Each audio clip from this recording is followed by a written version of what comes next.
Jennifer Palamas from Charlotte, North Carolina, and this is BBQ. Let's go! We'll do it live. Okay. Well, do it live! I'll write it and we'll do it live! So to get that perfect barbecue, you use wood. Are you sure it's safe? Whatever. We put the lighter fluid on, strike the match, and... Oh! Should we call the fire department? That might be a good idea.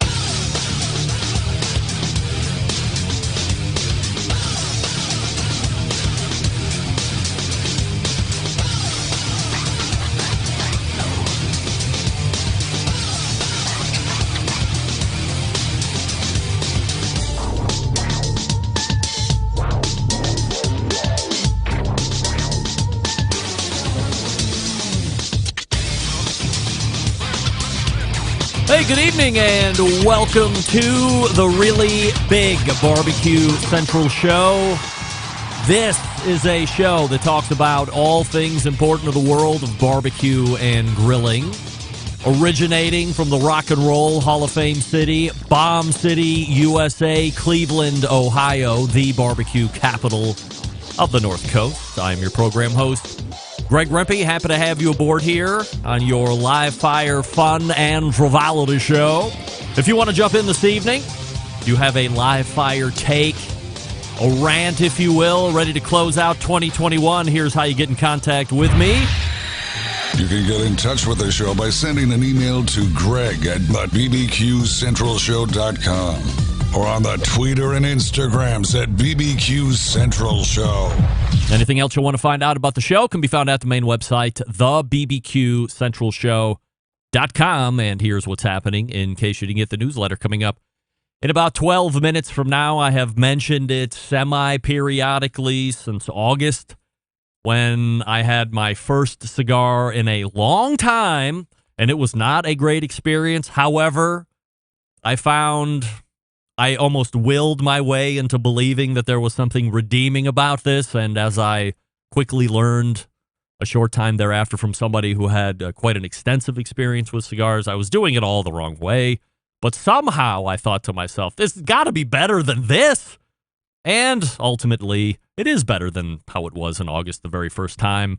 I've had cigars way before in my youth, but I don't even count that. Here now in my old age, able to appreciate some finer things in life, I thought this would be a time that I would want to try it again. And lo and behold, I was right once again. Thank goodness. And in doing so, I've decided to try and find out all I can about the cigar industry, I've watched YouTube video after YouTube video. I, of course, because I have a podcast, went immediately searching for a podcast, and look what I found. The best cigar podcast out there in the world, that called the Cigar Authority, and joining me for the first time in about 12 minutes, one of the co-hosts, Johnathan Barbeau, who is Mr. Johnathan on the show. If you are familiar with the Cigar Authority, it's a cast of characters, but really the thing that I love most about the Cigar Authority is you have folks that are steeped in the business of that industry. They are experts simply because they have the time in, but they are also conducting day-to-day operational business within the cigar industry. They have contacts that are wide-ranging and far-reaching, and their insight is second to none. Plus, the show is produced very well, which is very important to me.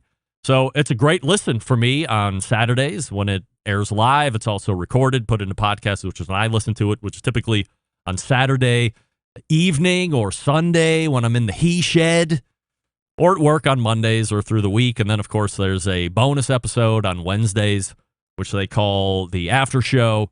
So if you're into cigars, you're not familiar with the Cigar Authority, which I can't imagine is the case, then you want to certainly look that up. But Johnathan will be joining me 14 past the hour, and we'll talk to him about cigar basics and all that fun stuff. 35 past the hour, I will reconvene with the 2021 Look Back Year in Review here for the BBQ Central show, and that'll wipe out the first hour. Then we'll move to the second hour. And, of course, the fourth Tuesday of the month can only mean one thing. The second hour brings a visit from the embedded correspondent. Longest-running embedded correspondent, Doug Scheiding from Texas, and BBQ Central Show guest Hall of Famer John Solberg, Michigan embedded correspondent, second longest-running, and also BBQ Central Show guest Hall of Famer this year, along with Doug. And rounding out the dais is the minister of barbecue smokedness from the great city of Utah, Rusty Monson. And we have a number of topics to talk about this evening. We'll talk about Christmas past. We'll talk about things that transpired here on this show in 2021, favorite moments of what we have from this show in 2021. Within the industry, things that were great in 2021 and things that failed in 2021. And then, of course, what everybody does in every industry ever at the end of the year, they try and look like big shots and prognosticate into the upcoming year, that being 2022. And the only thing I can really predict is this. As soon as January 1st hits, all of you are going to be saying it with me, 2022 rapidly coming to a close. Because that's what we do here on the show. And I know I'll be hearing it as soon as that ball drops. In whatever fashion you celebrate balls dropping. Some of you will be looking at your loved one, whatever that looks like, and saying 2022 rapidly coming to a close, and we'll all laugh internally because the best jokes are the inside jokes. So we'll do a little prognostication. That will wrap the show for 2022, and we will look at, 2021, and then we will look ahead for new shows 2022 as early as next Tuesday, because that's what we do. No days off here on this show. We push through. Every Tuesday is a new Tuesday. So that's what's happening. Johnathan Barbeau coming up in 10 minutes or so from the Cigar Authority. I finished the year in review 2021, and then the embedded correspondence. Don't forget, you can follow me socially, Instagram, Twitter, TikTok, and Snapchat at BBQ Central Show for a live video feed of the show. You can go to Facebook and Twitch /BBQ Central Show. Also, a live video feed over at YouTube /RD Rempe, and we're also airing live on Clubhouse as well, which will take some calls if you're so inclined. We have some folks in the room right there, right now, because that's the best way to take phone calls anymore. And there you have it. So if you want to jump in, get a Clubhouse account, look for my name, give me a follow, and away we go. Carlos, Scott, Rod, all in the room here right now, amongst others. Listener feedback from last week's show. Craig in Pennsylvania writing in. Greg, big fan for a long time and felt compelled to write in and let you know that while I appreciate the live fire talk, I really like the fact that you don't have any issue moving outside of the normal format to introduce us to new people in industries. For example, Jackie Taylor, Jose the Baker guy from last week, talking race with Adrian Miller a little bit earlier in the year. And that was all just this year. Thank you so much for a great show. Keep up the great work. Regards, Craig in Pennsylvania. Craig, thank you for writing in and taking the time for that. And glad I can introduce you to other stuff that isn't just live fire related. Nick in Nebraska writing in. Greg, I admit that I was not overly aware of John Miller until I heard about him on your show this past Tuesday while you were interviewing Daniel Vaughn from Texas Monthly.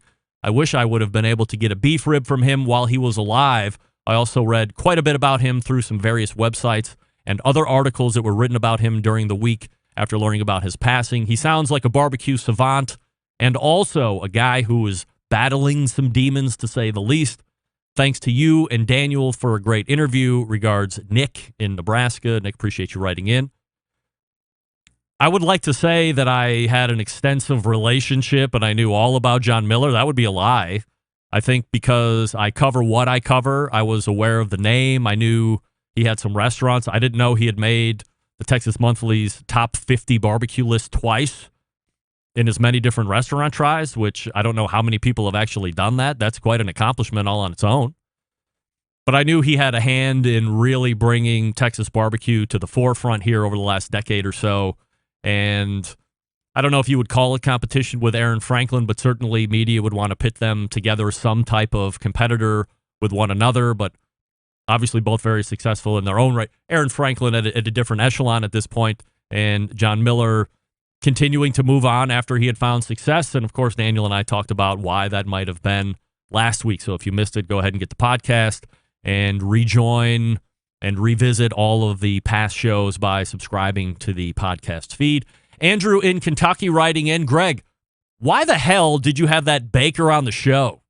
Spare us the BS segments and get back to talking about barbecue and grilling. Snoozer of the show. Regards, Andrew. You know, it's this email that I love the most because I think my fans, perhaps more than any other fan for any other podcast, has no problem looking me in the face and then kicking me directly in the balls. They don't care. I can talk about barbecue and grilling all day long. The minute I change it up, I mean, heaven forbid, Craig in Pennsylvania writes in a contradictory email to lead, but I just want to give you a smattering of the ideas that are going on about the show. Never mind the 50 or 60 that I get each week telling me that I suck and the show blows and the sound effects are stupid and the list goes on. But Andrew asking, why did I have the baker? I told you why I had the baker on last week. Andrew, why? Because he's from Cleveland. Cleveland. I am a supporter of Cleveland. He lives in Cleveland now. I saw him on the television. I reached out. We put together a great segment. I'm going to be cooking barbecue for him when it gets warmer out 7 months from now. And he's going to be baking me confectionery delights. Andrew, I think you're jealous. Let's be honest. All right, Mr. Johnathan is in the green room. We'll get to him here in just 1 second. I'll talk to you quickly about Big Papa Smokers, the one-stop online shop for all things barbecue. A curated selection of only the best outdoor cooking and grilling supplies will get you on the path to better barbecue results in no time. Everything at Big Papa Smokers has been Pitmaster approved by Sterling Big Papa Ball himself. From the award-winning rubs and sauces to the American-made grills and smokers, Big Papa has something for every outdoor cook to become even better than they already are. We know him for the championship rubs and seasonings like Sweet Money, Cattle Prod, and Cash Cow, all proven winners on the competition circuit and in the backyard. Also, owner of Granny's Barbecue Sauce. So if you're tired of all the traditional offerings as far as barbecue sauces are concerned, you might want to give Granny's a try. Great by itself. Also good as a base sauce that you can tinker with and then take off from there. And aside from the premium selection of rubs and sauces, Big Papa Smokers offers the very best pellet, charcoal, and wood cookers available on the market today. If you're looking for a versatile smoker that's easy to use, check out that Mac 2-star General Pellet Cooker. Big Papa Smokers, the exclusive Mac dealer, even offering special packages. Not a fan of pellet smokers? All right. Take a look at that old Hickory Ace BP, the only charcoal smoker that Big Papa trusts on his competition trailer. If you're not sure of what grill you need, call them and ask questions. 877-828-0727. That's 877-828-0727. You can also shop their website, bigpapasmokers.com. That's BIGPOPPA smokers.com. And take it from there. Sterling Ball and the gang over at Big Papa Smokers, longtime supporters of this show, which we appreciate, and will continue into 2022. We'll talk cigars right after this. Stick around. We'll be right back. You're listening to the #1 most downloaded barbecue and grilling podcast anywhere. The Barbecue Central Show.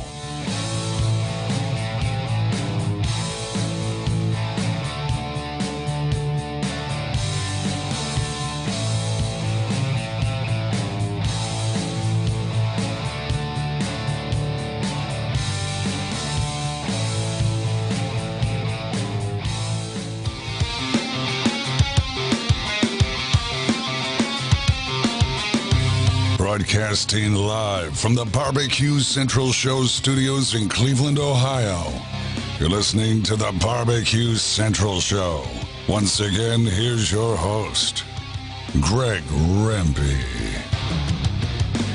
All right, welcome back. This portion of the show being brought to you by the BBQ Guru, makers of automatic temperature control technology, sellers of ceramic cookers with built-in power draft fans and accessories to make your barbecue and grilling life easier. Visit bbqguru.com for more information or call them at 800-288-GURU. The BBQ Guru continuing to be a breakthrough in barbecue technology.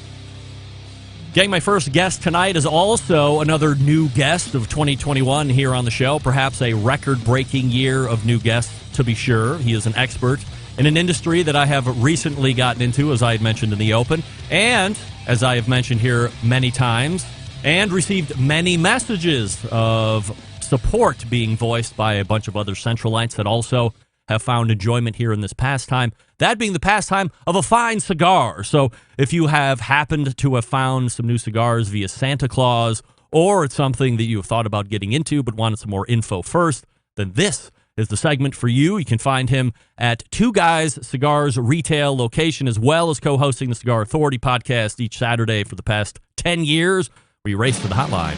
And welcome in first-timer Johnathan Barbeau to the show. Hey, Jonathan. Hey, what's going on, Greg?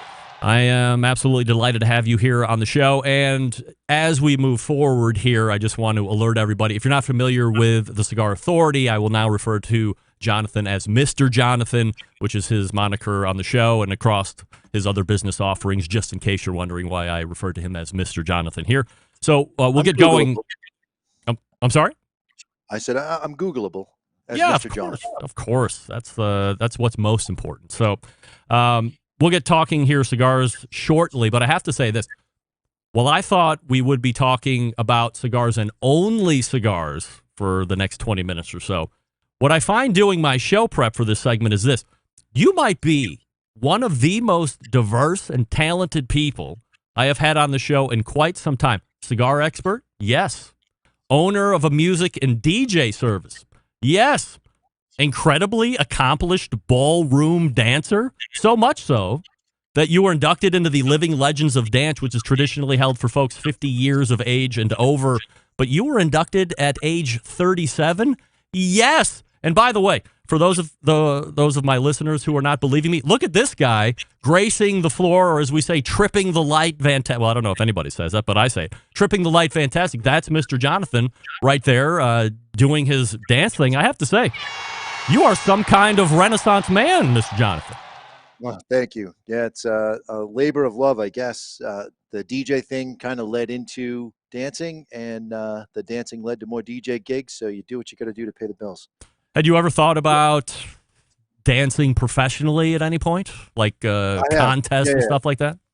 I've done it, yeah. There's a couple of dances I'm undefeated in every contest I've ever entered. Really? And others that I just have gotten smoked at. But, yeah, you win some, you lose some. And some of it also has to do with they split the dancers up by age. So once you're over 85, you're either dancing in sophisticated or master level. And I'm athletic. Well, one of the questions on your show sheet here is, what did I do before I worked in the cigar industry? And besides dancing, I was a high-level gymnastics coach.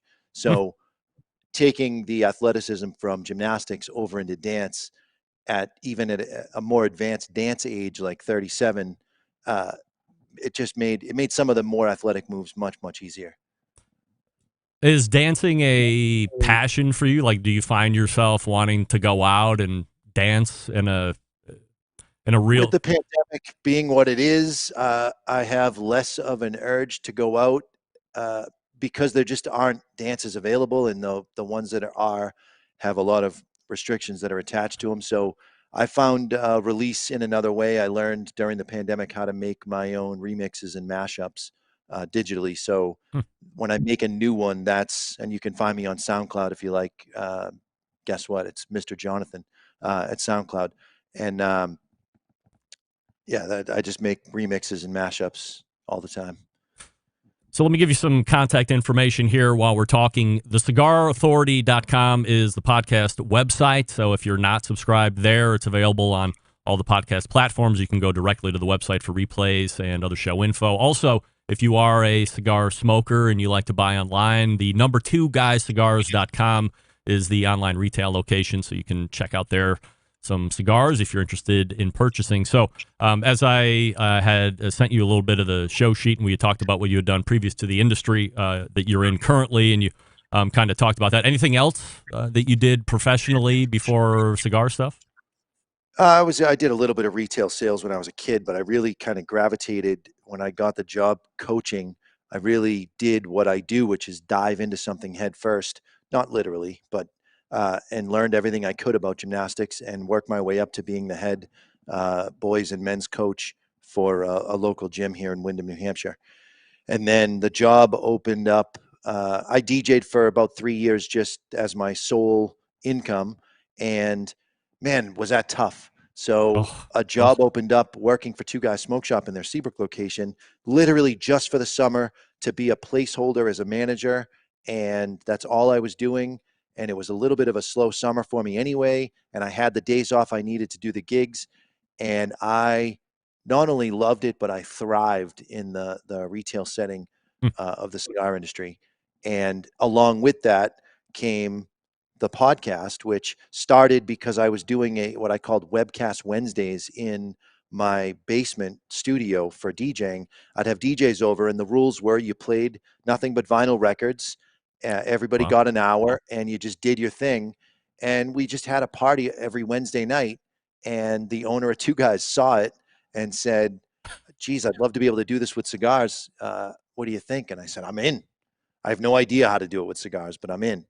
So we bought the equipment probably 3 times to figure out all and you know probably better than most, all the ins and the gazintas and the gazadas and what goes here and how to record. This is before podcasting was even, you heard about podcasts, but no one knew how to do it. So it was just a webcast at first until we had our first webcast failure. And then one of the website tech geek guys said, "You guys should record the audio of this and put it on the podcast catchers." And we were like, we don't know what that is, but he showed us, and it's easier than I thought. Mr. Johnathan, breaking it down for us right here on the Barbecue Central show. Do you think, you said you had thrived in the retail location, but you were a coach previous to that. Coaches, obviously, well, the good ones at least, are able to bring out the best in the athletes that they're training, especially in a club environment like you were probably staged in for the gymnastics. Do you think that was an easy translation? So as folks are coming in, you're able to build a quick rapport with them. They're building trust with you, and you can now, A, learn about them, and then B, suggest some things that might work best for their palate. It's funny that you put it like that, because looking back, you're trying to convince a 12-year-old kid that they're not going to land on their head doing a double backflip and that you've got them. And, God forbid you actually have to get them, but you get them at all costs. And when it comes to selling cigars, there's no trepidation really. People are coming in and they're buying a cigar that day. Are they going to buy the cigar that you recommend or the one that they had on their mind already? Who cares? They're coming in, they're buying a cigar. We're exchanging dollars for a product. So yeah, I love making recommendations. I love moving people around the humidor. I love getting people's excitement up about the product. But in the end, all that really matters is that they're buying cigars at Two Guys Smoke Shop. That's all I care about. So let's go ahead and talk a little more cigar in depth here, Johnathan. My dad smoked cigars for a brief period of time when I was much younger, but I never really got into it until I was more or less reintroduced to them at a golf outing for a great customer of mine about an hour south of Cleveland here this past August. They brought in a guy that actually rolled the cigars prior to everybody going out and doing this thing. And I didn't actually see any of that happening, but the guy I was with told me that the guy was rolling there. Did you have a family that enjoyed cigars while you were younger, or did you just happen to find, well, I guess we know how you found the job at Two Guys, but did you also have an affinity for cigars at that point or no? Yeah, my grandfather always smoked cigars, and I was a huge A-Team fan, just enamored with Hannibal Smith. But most, I'd say Hannibal was 25%. My grandfather was 75%. He always had a cigar going. He smoked 6 to 8 a day. He lived until he was about 96 years old and died because he wanted to, not because he had any health problems really at all. So that's actually one of the things I wanted to talk to you about is the health benefits of smoking a cigar. And I know you're going to rewind that for a second, just click the 10-second back button. The health benefits of smoking cigars. So every study ever done on tobacco up until monograph number 9 lumped everything together, and cigarettes brought the average down. When monograph number 9 came out, the data was separated, so all other tobacco products had their categories and premium cigars had their category. And people that smoked 1 to 2 cigars a day were found to outlive a non-smoker by an average of 4 years. They were less likely to get COPD. They were less likely to get lung cancer. They were less likely to get coronary heart disease than a non-smoker. In fact, I have it on good authority. The guy that wrote that study, Mark S. McCosey, we've interviewed him on the show before. His famous line that he always says is between 75 and 80% of people that contract lung cancer are in the never smoker category. So why are we demonizing tobacco when the data shows the actual data? Now, people get caught up when they read the abstract of these studies. The abstract is allowed to be an opinion piece. The scientist is going to skew that abstract to whoever's paying him. The NIH is paying him. He's going to skew it toward whatever data they want to see, but he cannot change the actual data in the study. So often, and this is a 750-page document, you got to go to the end, scroll down to the bottom, and the charts are there. I'm not making it up. You can Google monograph number 9 and scroll to the bottom, and there's the data. Is the apprehension or the evil that is continued to demonize tobacco simply the nicotine portion of this then? No, in every way and in every culture that's ever consumed tobacco has been a magical thing. And nicotine has never been a problem. I mean, except for Tom Brady, who swore off nightshades for the rest of his life, nicotine is in every single nightshade, which tobacco is a nightshade. So you've got tomatoes that are hovering around the 5% mark. You've got eggplant, which is between 7 and 9%. You got eggplant Parmesan, and I swear to God, Dave Garofalo on the Cigar Authority is my exhibit A. You can become addicted to that shit. The amount of nicotine in a cigar is like 1 to 3%, and most of it combusts out of the lid end. It degrades with heat. So cigarettes are so juiced up with not only nicotine, but they're juiced up with chemicals that make it so that you assimilate the nicotine faster. And this is where the addiction comes from. Cigars are 3 ingredients: rolled up tobacco leaves, the water that they wet the leaves with, and a tiny bit of fruit pectin to seal the cap. And that's it. I think also I'm never smoked cigarettes in my life, but the biggest difference that I have found in my very, very, very, very short time enjoying cigar is I've never thought about or had the urge to inhale a cigar, and cigarettes are made to inhale. Cigarettes are made to burn. If you light a cigarette and you let it go on the table, it's going to burn all the way down to the filter if you smoke filters, but the cigar will go out.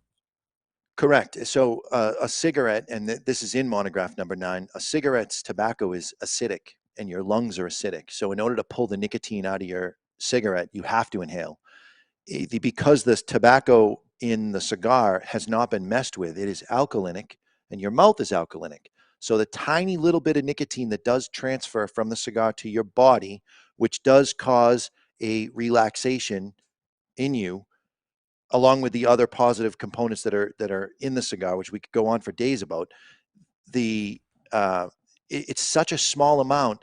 We're across the street from a restaurant right now, and I've been working here for 12 years. I've never looked across the street and seen someone go out in the freezing cold for a quick cigar, ever. My business gets cut in half in the wintertime.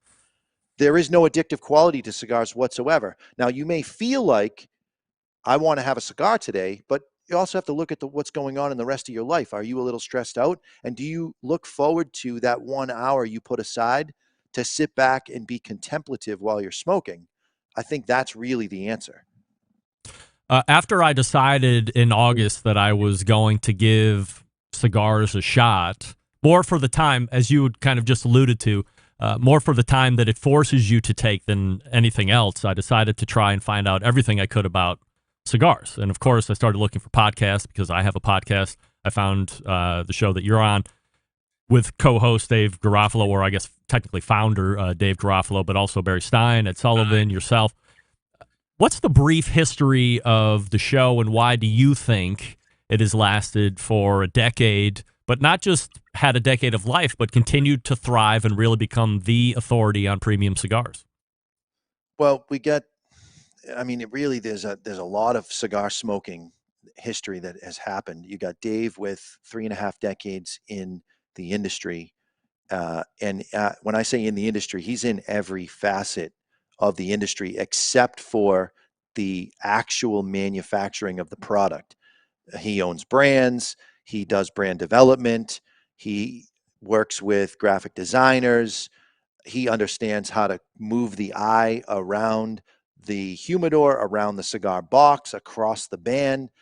The man just is a wealth of knowledge. The problem is that left to his own devices, he's just a wild stallion and will just go off. And that's kind of where I come in on the show as second chair, is just kind of guide that energy in the direction that we need to go, slow him down, speed him up so that he can continue being the wealth of knowledge that he is. Barry is really good for one of maybe 3 gay jokes about me, and then his usefulness goes away. And then Ed has this dry humor that just he just launches these little grenades into the show whenever the added humor is needed, and blows the thing up. And so we have a great dynamic and a pretty vast knowledge base at this point on the product. I guess the thing that I appreciate the most in the last couple months that I've listened to the show is the sheer amount of knowledge I have gained from listening to everybody. I mean, certainly there's a lot of witty banter and witty repartee going on between all of you, but take all of that out. I mean, it's a 2-hour show every Saturday, and the information is incredible. I've dug all the way back through to July at this point of this year, when the PCA conference was going on, and learning all about a trade show I never knew anything about, and everything that happens in those. So it's just like anything else. You really never know when there's an industry and a subculture about a certain topic until you get into it from a high level, and then you can just rabbit hole all the way down until you get to China, I guess. So don't go back any further than 2017, because the audio goes way downhill. I'm just giving you the fair warning. All right. There. Well, then I will stop right there, and that'll be that. So we're talking with Mr. Johnathan from the Cigar Authority, also over at Two Guys Cigar Smoke Shop there in New Hampshire. You are obviously sitting in the podcast cafe, which there's been a lot of people here on my instant chat saying that studio looks familiar. So I would say this: you're either a fan of the Cigar Authority, and that's why it looks familiar, or you're a fan of Pit Life Barbecue, which is a show that also podcasts out there. Yeah, so that's why that studio might look a little bit familiar to you. So if we could, we can transition into some cigar basics here with some time that we have. And I apologize if these are rudimentary beginner questions that probably answer every day, all day long, but a good place to start here, I guess, for the show. Is there a good cigar for a noob to try in order to gauge their palate? So here's what I'm going to say about when you're trying to pick out a cigar. You need to go into a brick and mortar store, and you need to talk to your tobacconist, and you need to kind of assess where they're at. If all they're recommending are big name brands, they want to get you in and out, and they may not actually know much. So you may have to do a little research on your brick and mortar. If you're just trying to figure it out on your own, I would steer clear of the legacy brands, because you're dealing with, in many cases, $1 million and multi-million dollar ad budgets that someone's paying for, and it's you, not me. So you want to go for lesser known brands, and something to look for is if the brand has a band on it that looks high end and it's in that $10 range, like gold foil on it, the people that make that have some money behind them, and you're going to be able to get that cigar for a long period of time. If it looks like a cheap band, if it's a cartoon, and I'm saying cartoon, I sell $500,000 of our house brand, Dos Hombre. So, I mean, that's the house that built Two Guys Smoke Shop. But you look at the band and there's no gold foil on it, that's not the place that I would bring a noob. That's a person that has been smoking for a long time, that smokes a lot of cigars, and that's where they're comfortable budget-wise. You want to start in the $9, $10 range, maybe $12 range, and from your tobacconist, find out what's in the medium profile, flavor wise and strength wise, and you'll be able to gauge yourself. Once we have that down and you're going to start smoking, the first thing that I realized in August when I had that thing at the golf outing, I blew it up right from the beginning. Had no idea how to light. I didn't even know there was a lighting process. So can you quickly break down the proper way to light a cigar? Because I guess, and is it true? Like, can you ruin the whole experience right off the rip if you don't know what you're doing? Ruin is a bit of a stretch. I mean, you'd have to really fuck it up to ruin your experience, but yeah, it can be done. I don't know you all that well. We just met yesterday, so maybe you're that guy. I doubt it. The big key to lighting your cigar is getting the wrapper. There's three parts of a cigar. You have wrapper, binder, and filler. The filler is comprised of a few different leaves. The binder is one leaf all the way around. It's kind of thick and works in opposition to the wrapper so that the wrapper will burn. And then you have the wrapper that makes it look pretty. So the goal is to singe and sear the wrapper to the binder.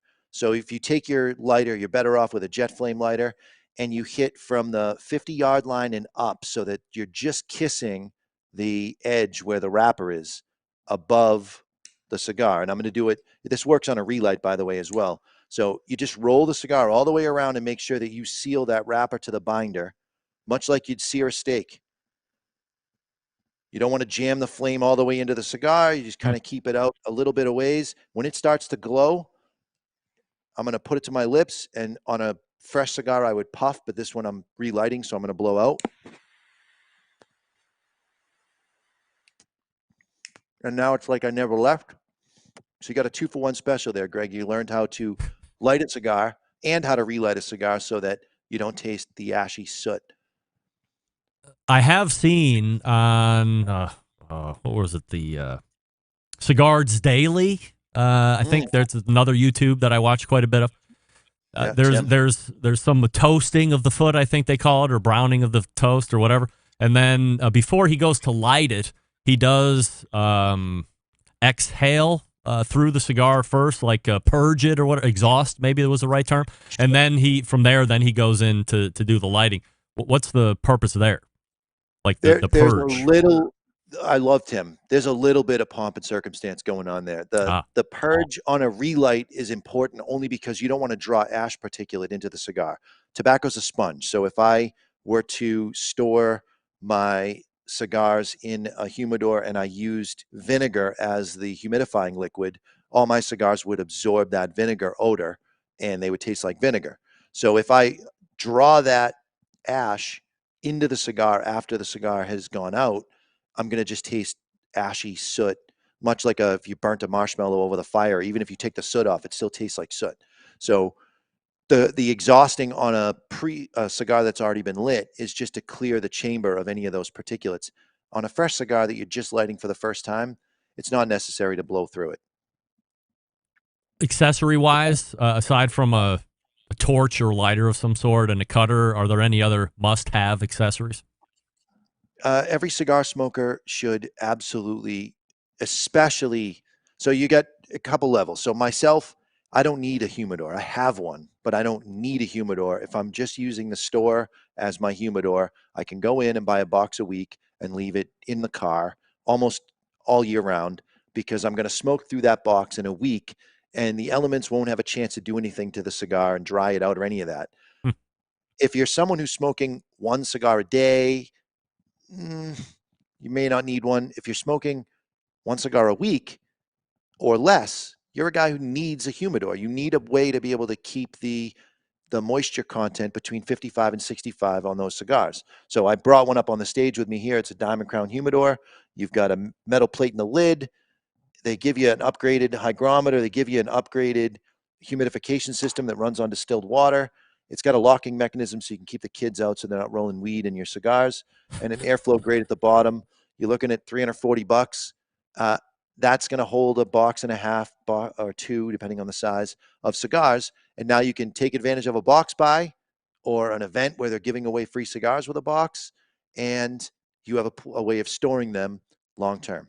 Cigars don't go bad. That was going to be my one of my questions was after you get the humidor, do you have to smoke them? Is there a best buy or an expiration date? But it sounds like they'll be okay as long as you keep them right. No, so what I recommend that people do is you want to be smoking just outside your strength comfort zone for one reason, because it's going to force you to slow down and enjoy the cigar. So if you're someone who believes that they're just a mild cigar smoker and that's it, I believe that smoker should be smoking in the medium category, but slower. So the stronger the cigars are, the longer that they will keep in a humidor. And when I say longer, I'm talking you don't have to think about it for 5 years, 6 years, 7 years. The cigars are the nicotine's going to degrade, the flavors are going to degrade.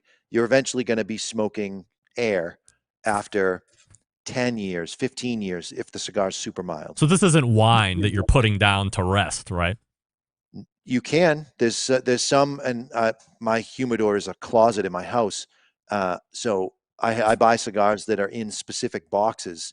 Aladino Corojo Reserve, for example, comes in a virgin cedar box out of Honduras. I want that cedar to permeate that cigar. So I go through a very elaborate dry aging cycle where much like dry aging beef, I take the cigars out of the humidor, especially this time of year, just put them on the desk and let them dry out for 2 or 3 months, and then put them back in. So now the cigar has exhaled all of the moisture that's inside the chamber. And when I put it in to rehydrate, it inhales the cedar that's around it. And as that cedar hydrates, it becomes more active. So after doing that for a year, you take a cigar that's already very good and you make it exceptional. Would every cigar have a benefit to doing that dry aging process that you're taught? For instance, just so happens that I have a box of my favorite, the Oliva Serie V Melanio in Robusto, and I just got it in the mail the other day. Is this something that I should be sticking in my basement somewhere for 3 months, and is it going to benefit? So you're not going to get cedar because that box isn't cedar. That's a neutral wood, maybe poplar or ash. But the thing that's going to happen is because we are in the end of a cigar boom right now, all manufacturers, especially ones that are owned by big companies. Oliva was recently purchased in the last 3 years by J. Cortez, which is a huge European conglomerate that makes machine-made cigars by the billions.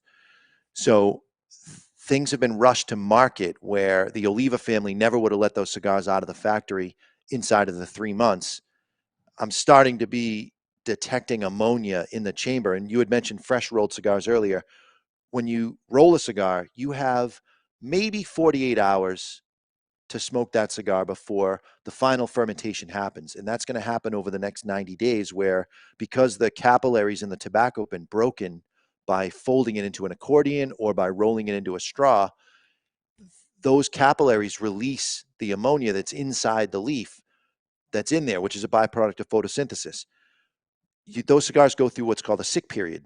And if you don't let them go completely through the sick period, the further down you smoke, the more ammonia you get, because as your saliva is interacting with the other side, it gets the moisture in there and you just start tasting ammonia. Mr. Johnathan joining us here from the Cigar Authority. You can also find him in the brick and mortar stores over there at Two Guys Cigars. What are the biggest mistakes people make who are beginners with cigars? Putting a cigar out incorrectly. If I'm done smoking the cigar, I'm just going to put it in the ashtray, just walk away from it. It'll put itself out in a minute or two. If you try to put it out like a cigarette, you're going to create fissures in the wrapper, and that's going to cause the cigar to continue to burn. And that smoke from half out ash and half lit combustible material is disgusting, and it just makes the whole room smell gross. The other rookie thing is, if you leave the ash, if you have a smoking room, if you don't empty your ashtrays when you're done and get them in a container that has a lid on it, you're gonna be smoking that cigar tomorrow because it's gonna reek in that room. Most people that get in my car have no idea that I smoke in my car, and I smoke in my car every day, but I just get rid of the ash. I've heard that there is a pace to smoking a cigar. How do you find the pace that's best? The pace that's best is, again, if you're pushing your limit a little bit, if you're expanding your palate, much like I'm sure in the barbecue world, and I know my boy Johnny Mags does this. When you're going barbecue and you're pushing your limit spice wise, it's not necessarily that you're looking to burn your mouth off, but you want to see how spicy can you get it and have it be flavorful, right? So with cigars, how strong can I smoke comfortably is really where you want to be, because it's going to force you to kick back and relax. And now you can get your puff rate, especially with a stronger cigar, you're going to have better combustion. You're going to be able to get your puff rate down to every 45 seconds or so. And you're going to have to, because otherwise you're going to get a little lightheaded. It's something that I've been doing more recently, and I have been enjoying cigars better than ever.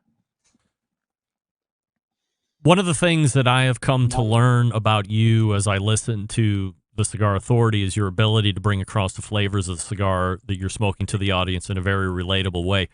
Not in a stuffy, look down your nose type of way that maybe you would find in an industry journal like we found in the wine world for decades, where it was like stuffed shirts ruled the world. How have you been able to hone your palate to bring across those relatable flavors so well to the audience? I have put far too many things in my mouth. Is really the truth. I actually have a great memory for flavors and aromas. And as a kid, I would pay attention to dumb stuff, ribbon candy, and I didn't know that it was clove flavored, but I knew what the pattern looked like, so I could go through all the ribbon candies and always get the clove one because that's the one I liked.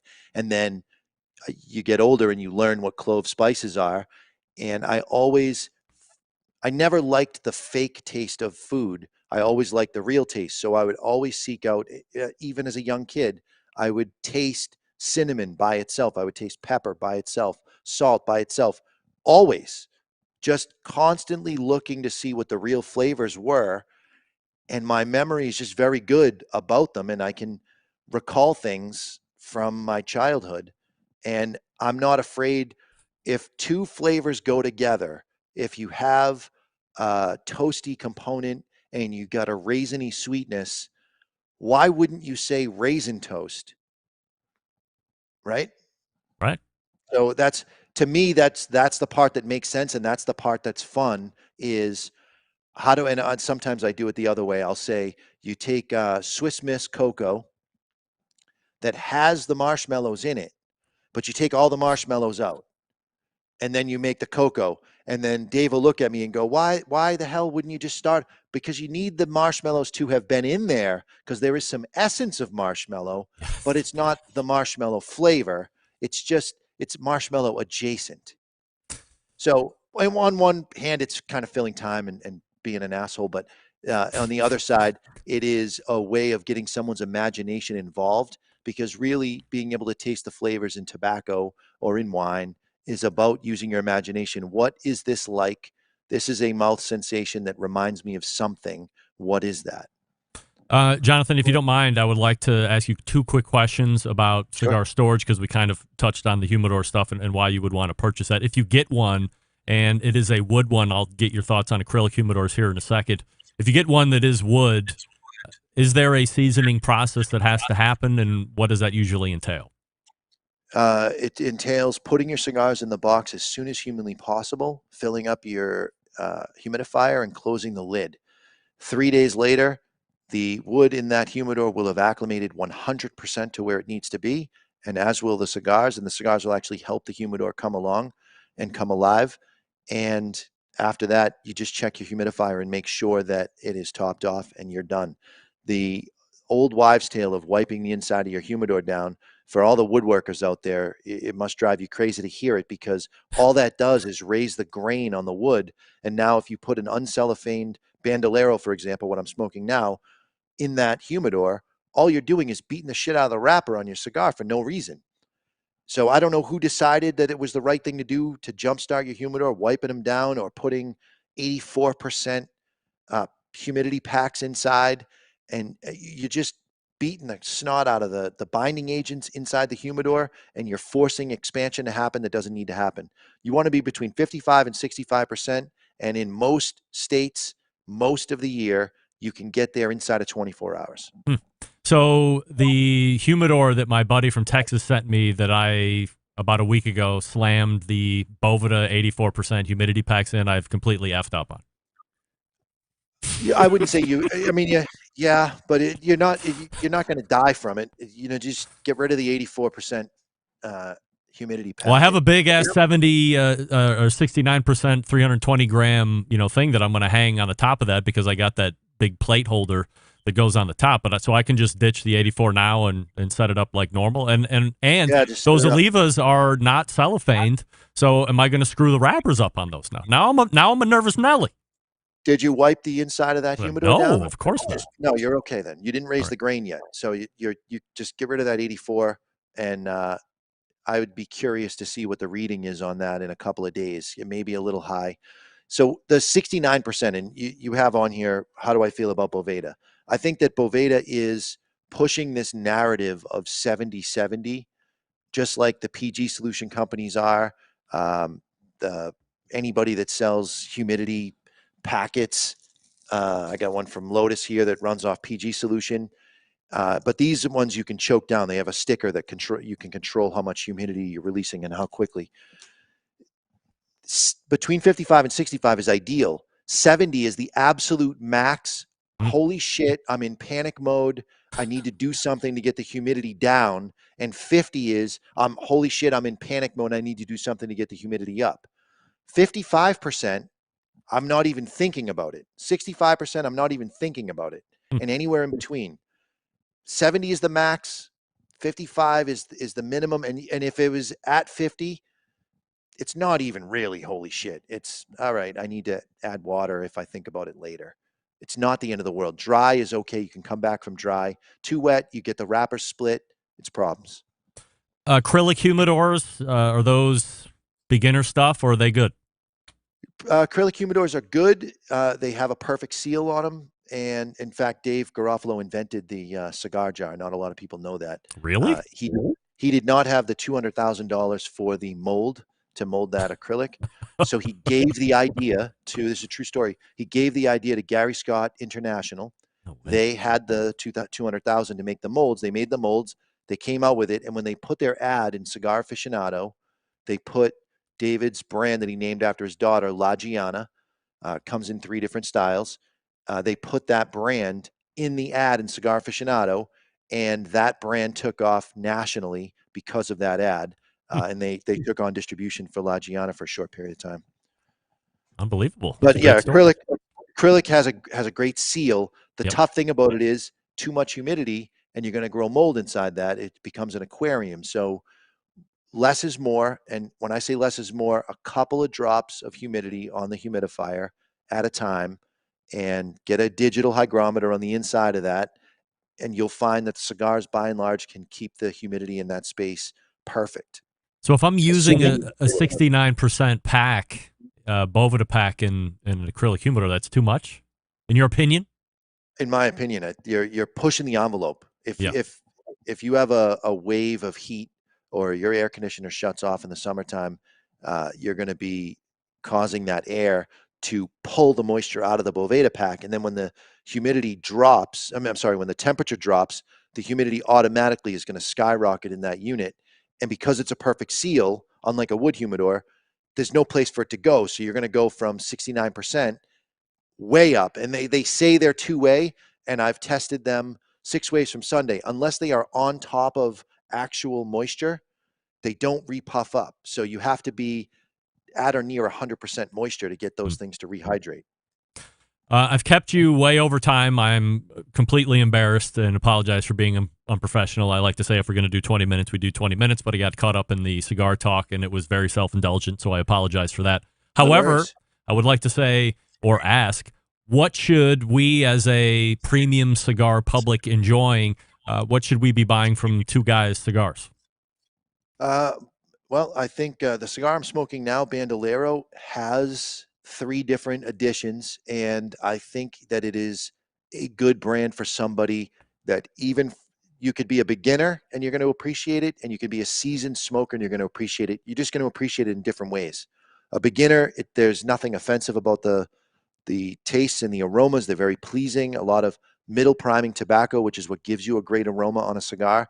Not a lot of strength, but there is a lot of flavor. And for more seasoned smokers that are looking for nuances, you can tell the difference between the 3 iterations, with the Series A being much sweeter and more of a milk chocolate type of sweetness. You get into more of a baker's chocolate when you're at the Series T, and with the Series C, you get more of baking type spices, cloves, cinnamon. It's just they're all 3 have their place in a humidor at home. The CigarAuthority.com is the podcast's website. Go ahead and check it out there or wherever podcasts are available. And you can also visit their online retail location, the number 2, GuyCigars.com. And this is Mr. Johnathan joining us for the first time here on the Barbecue Central Show, giving us all the cigar info that we can handle. Again, Johnathan, really appreciate the time. Sorry I kept you over. And as long as you're up for it, I will have you on again sooner than later. 100%, Greg. Thank you so much. You run a tight ship, man. This is very impressive. I'm very impressed with your product. Geez, I hope I get a couple of extra followers on the Cigar Authority out of this. And if not, it was a great time being on. I'd love to be on again. All right, appreciate it. There he is, Mr. Johnathan, right there. Once again, it's CigarAuthority.com, and the online retail location is the number 2, GuyCigars.com. So if you want to check out what they're offering, go ahead and give them a shot. The Bandolero in 3 different options. As he was just talking about, I'll talk to you quickly about Yoder Smokers. Yoder Smokers designs and builds all of their products right here in the United States. Building pride through craftsmanship and world-class customer service. It's the backbone of how they've built the company.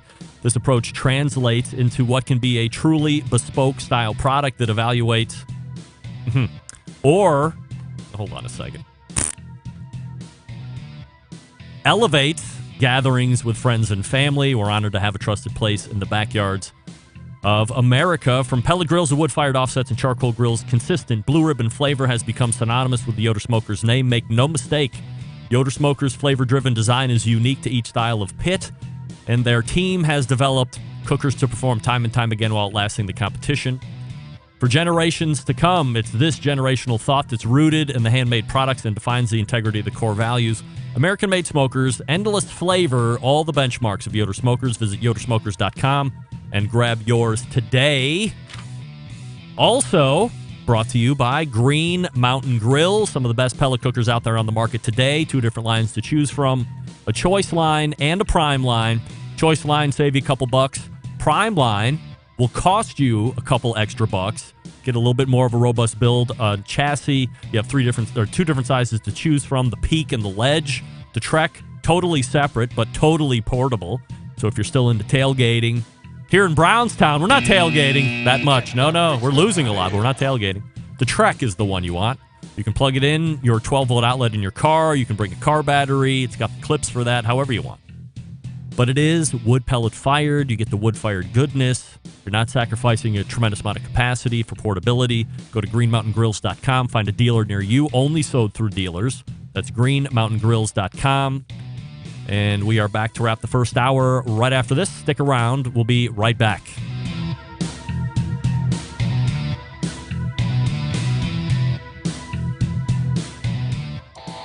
Howard Stern, Jim Rome, Dan Patrick, and Greg Rempe. The Mountain Rushmore of talk show entertainment. Now, let's get back to the Barbecue Central Show. This portion being brought to you by cookinpellets.com, your number 1 source for quality wood pellets for all your pellet-driven cookers. Visit cookinpellets.com for more information or to purchase. You can also visit amazon.com as well. Also by Fireboard. Monitor up to 6 different temperatures simultaneously. Connect to Wi-Fi for cloud-based monitoring, or connect via Bluetooth if you have Alexa or the Google Assistant in your home. Your luck. Fireboard fully integrated with both. Find out more by visiting fireboard.com or call 816-945-2232. Did anybody get a Fireboard Spark? Uh-oh. Did anybody? I want to know. I did not. Andrew, you are not the fire. I did not get a Fireboard Spark. But if somebody did, give me a hell yeah! Give me a hell yeah! That's right. Give me a hell yeah! Give me a hell yeah! neighbor Desmond's kid. My man B, little B, giving me a hell yeah. Give me a hell yeah! That's right. It's the newest drop. Oh, that kid's a card. So we thank Mr. Johnathan Barbeau from Two Guys Cigars, the retail location, the number 2, guyscigars.com is the website for retail. And if you want to check them out because you like to know all about the cigar industry, the cigarauthority.com with the creator Dave Garofalo and Mr. Johnathan and Barry and Ed Sullivan. It's a great time and a tremendous amount of information. And I just like learning about things that I'm interested in. And it just so happens that every week they continually educate me about all sorts of great stuff. So it's pretty easy for me as far as that's concerned. Continuing to produce incredible. Now, hold on. I got to catch up the right way. Here we go. So that's going to put a bow on the first hour. We're going to head to the second hour. The embedded correspondents are lined up. We're going to be doing our thing shortly, but we will get to top of the second hour takes. We did not get to the year in review. We went long with cigar talk. That's on me. Once again, we thank Mr. Johnathan for stretching out. I don't think he was under the assumption I was going to do that, but hey, lots of great info, so I kept rolling. Apologize once again, but great info. We're pointing to the second hour. Refresh libations and stick around. We'll be right back.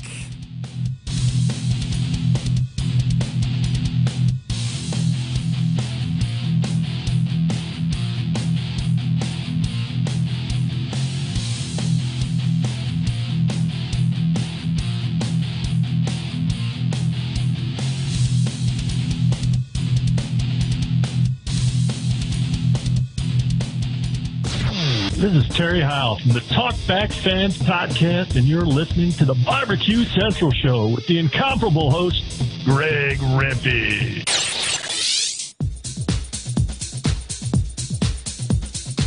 Happy to have you aboard here for the really big barbecue show. Boing. We cook because we have to, and we grill because we want to. Hit me! Fine, how's it going? You have a great show. I'm a big fan. Boing. So what seems to be the problem here? This man looks like he's dead and he's in the crackle. Charbono! It's all about the Charbono, dude! Succulent fish. What?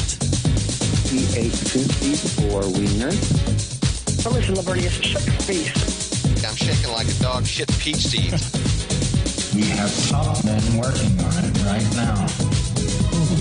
Top men.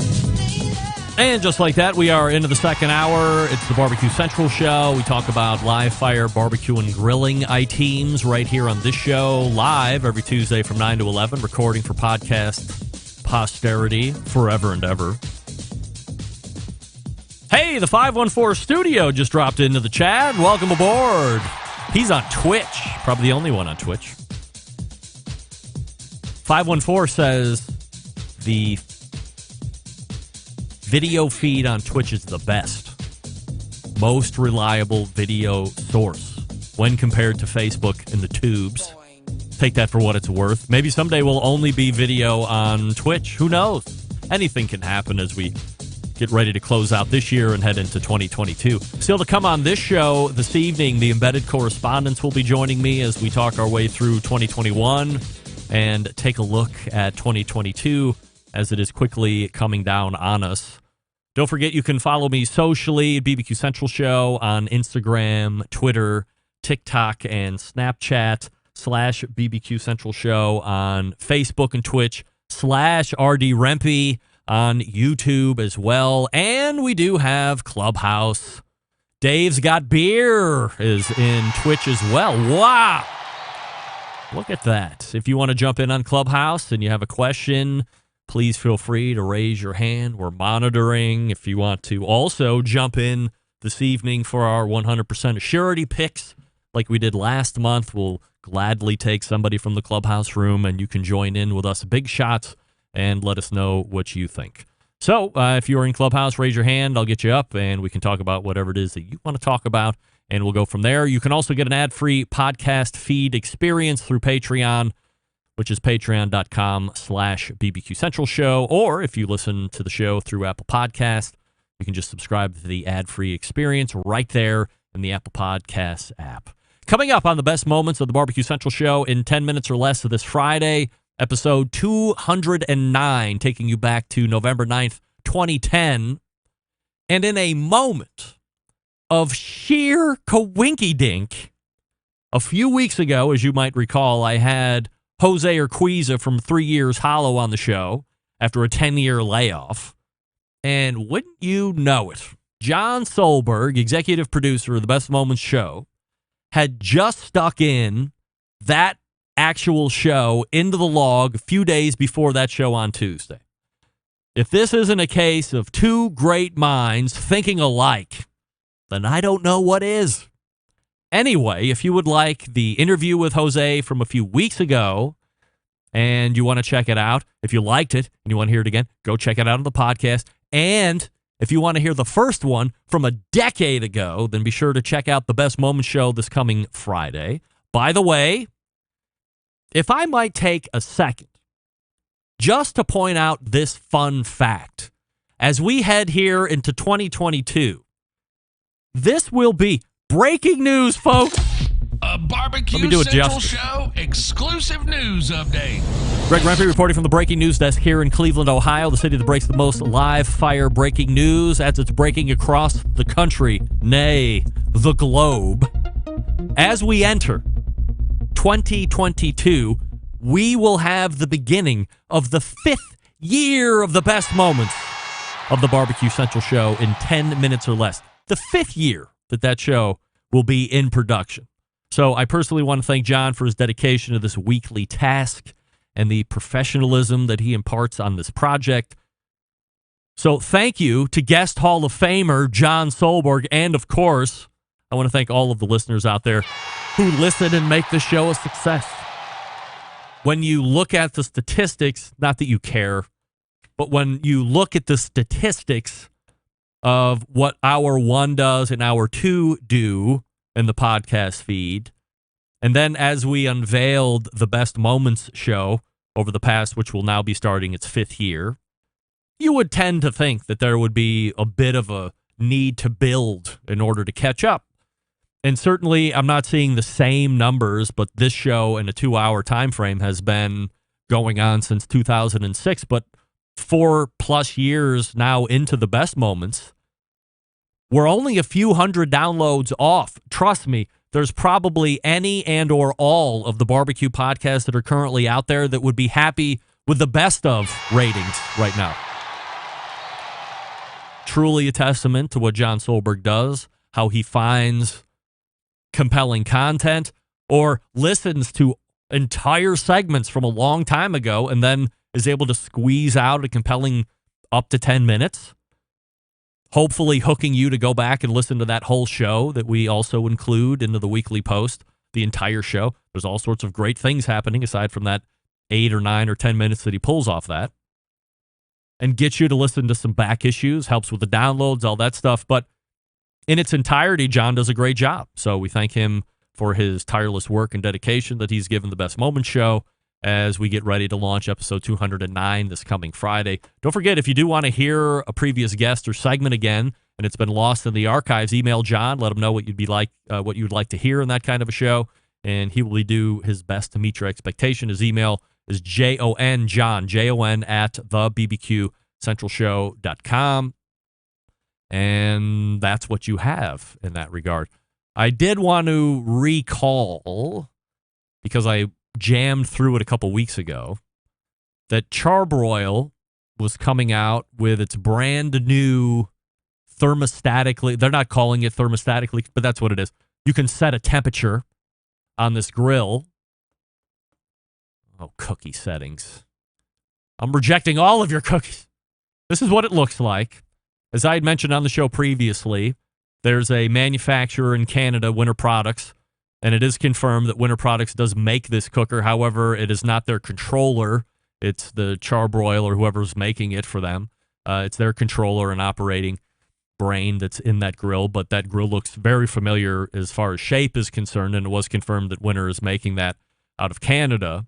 But this is going to be the first thermostatically controlled grill to hit the market. It's going to be coming springtime 2022.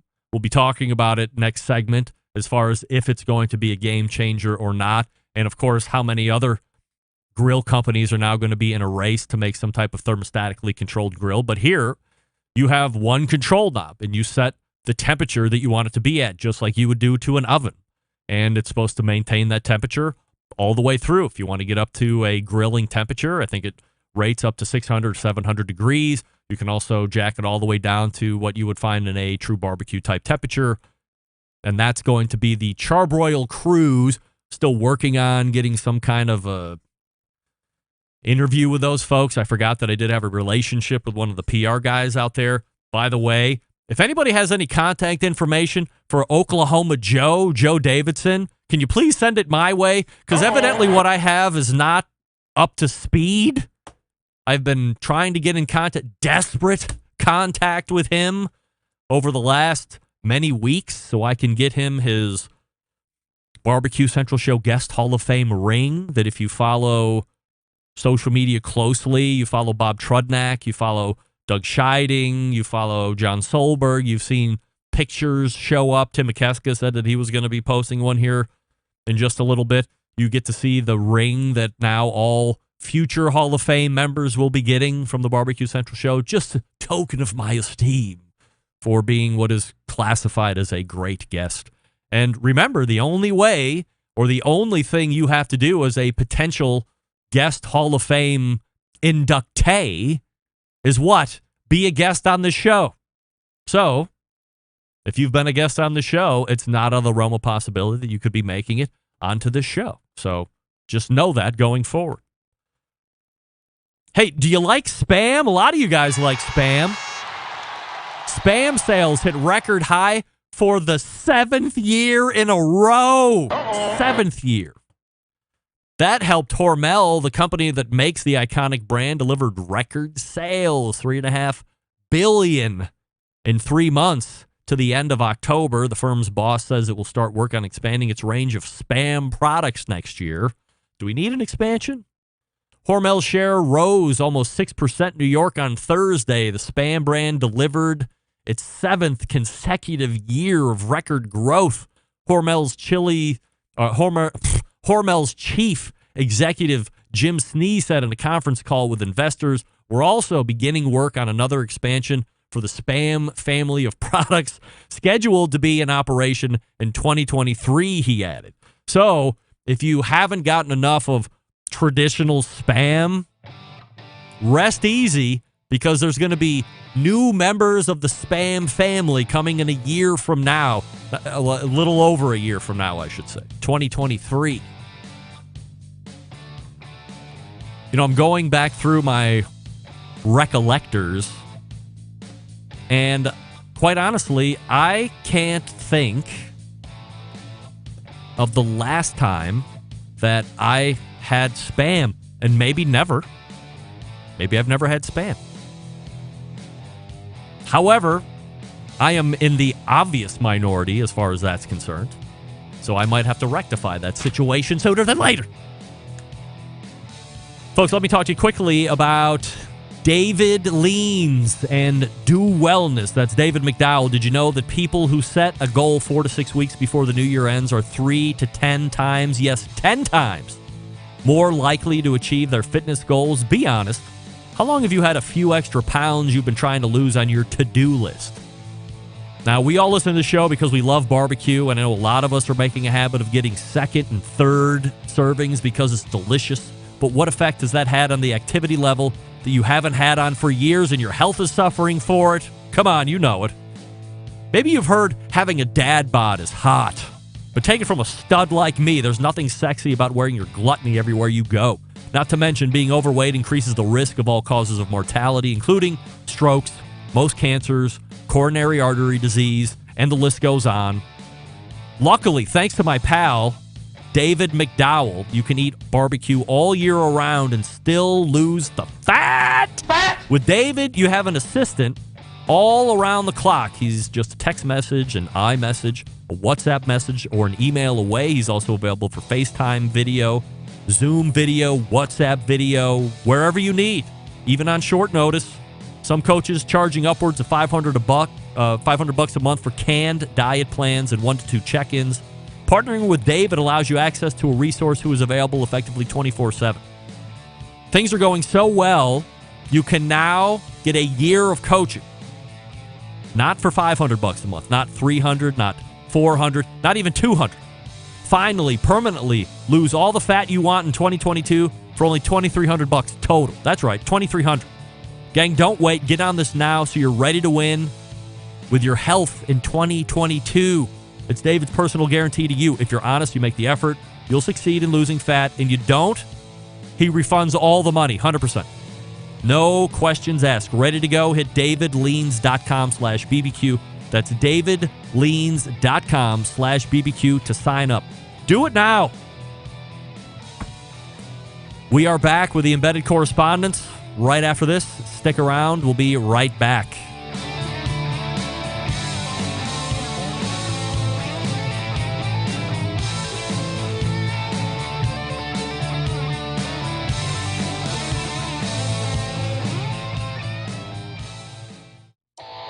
Howard Stern, Jim Rome, Dan Patrick, and Greg Rempe. The Mountain Rushmore of talk show entertainment.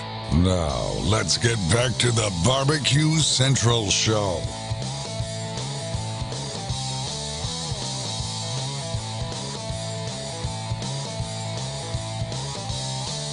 All right, welcome back. This portion of the show being brought to you by Pit Barrel Cooker. Most unbelievable outdoor cooking device on the planet. Available in 3 sizes. Whether you are a beginner or professional, definitely a cook you want to add to the arsenal. Visit pitbarrelcooker.com. That's pitbarrelcooker.com, and tell them the Barbecue Central Show sent you. I'm a little worried in our logistics as I start to see them pile in. Maybe I gave the wrong links, or what I thought were the right links were indeed the wrong links. However, I see 2 of 3, but that's fine. We'll get rolling right here this evening because we all know what time it is. It's time for the embedded correspondence. And okay, well, that just changed. So here's what we have to do. Guys, you're there? Rusty, you there? Doug's there? No, I don't have you guys. All right, here's what's happened, gang. I've obviously made some kind of an error. So I'm going to re-email everybody the links. So stand by. Doug? Yeah, I'm here. Okay, I'm going to send you a link. So back out and use the one that I'm going to send you right now. Back out. And John, you're going to stay right there. And our pal Rusty. Rusty, I'm going to send you a new link. Work? I'll send you a new link. Okay. Oh, shit. Link. Now, use, so back out and use this link I just sent you. Then that should get us all squared away here, I think. Did you get that link, Rusty? Wait. Rusty, stay right there. Okay, I'm here. I think we're all set. There's Doug, longest running embedded correspondent to my right on the top. Yo. There's John, all the way directly below me from Michigan, the second longest running correspondent. And by default and by handsomeness, Rusty Monson, caddy corner bottom right from the great city of Utah, the third longest running correspondent here on the show. And this is the fun part where we bring in the guys once a month. We talk about all the things that are happening in the live fire industry and other things that may or may not be related to the live fire industry. We all, of course, will start with our 100% assurity pick. So like we did last month, if you were on Clubhouse, you have a good connection, you can talk somewhat eloquently, just go ahead and raise your hand. We'll bring you up and you can answer the 100% assurity questions along with Doug, John, and Rusty and myself. So we'll give that just a few seconds here to happen. And let's see. As a matter of fact, I'll just go ahead and make some invites and we'll see if anybody wants to jump up here and answer these with us. Pop a little background music on. I don't have any giveaways. Otherwise, this is the giveaway music, too. But I would say be the first one in with your email and blah, blah, blah. This isn't a 100% assurity question. But, Doug, do you eat Spam? I did when I was in Hawaii. John, do you eat Spam? 100% yes. All right. And, Rusty, I'm guessing yes, but do you eat Spam? Yeah, the spam sushi in Hawaii is the best. All right. The Spam sushi? Yeah, they put it in sushi over rice, like they have the fish over the rice, but instead of Spam with a little soy sauce. All right. Let's see. We got one hand raise. This is the problem, right?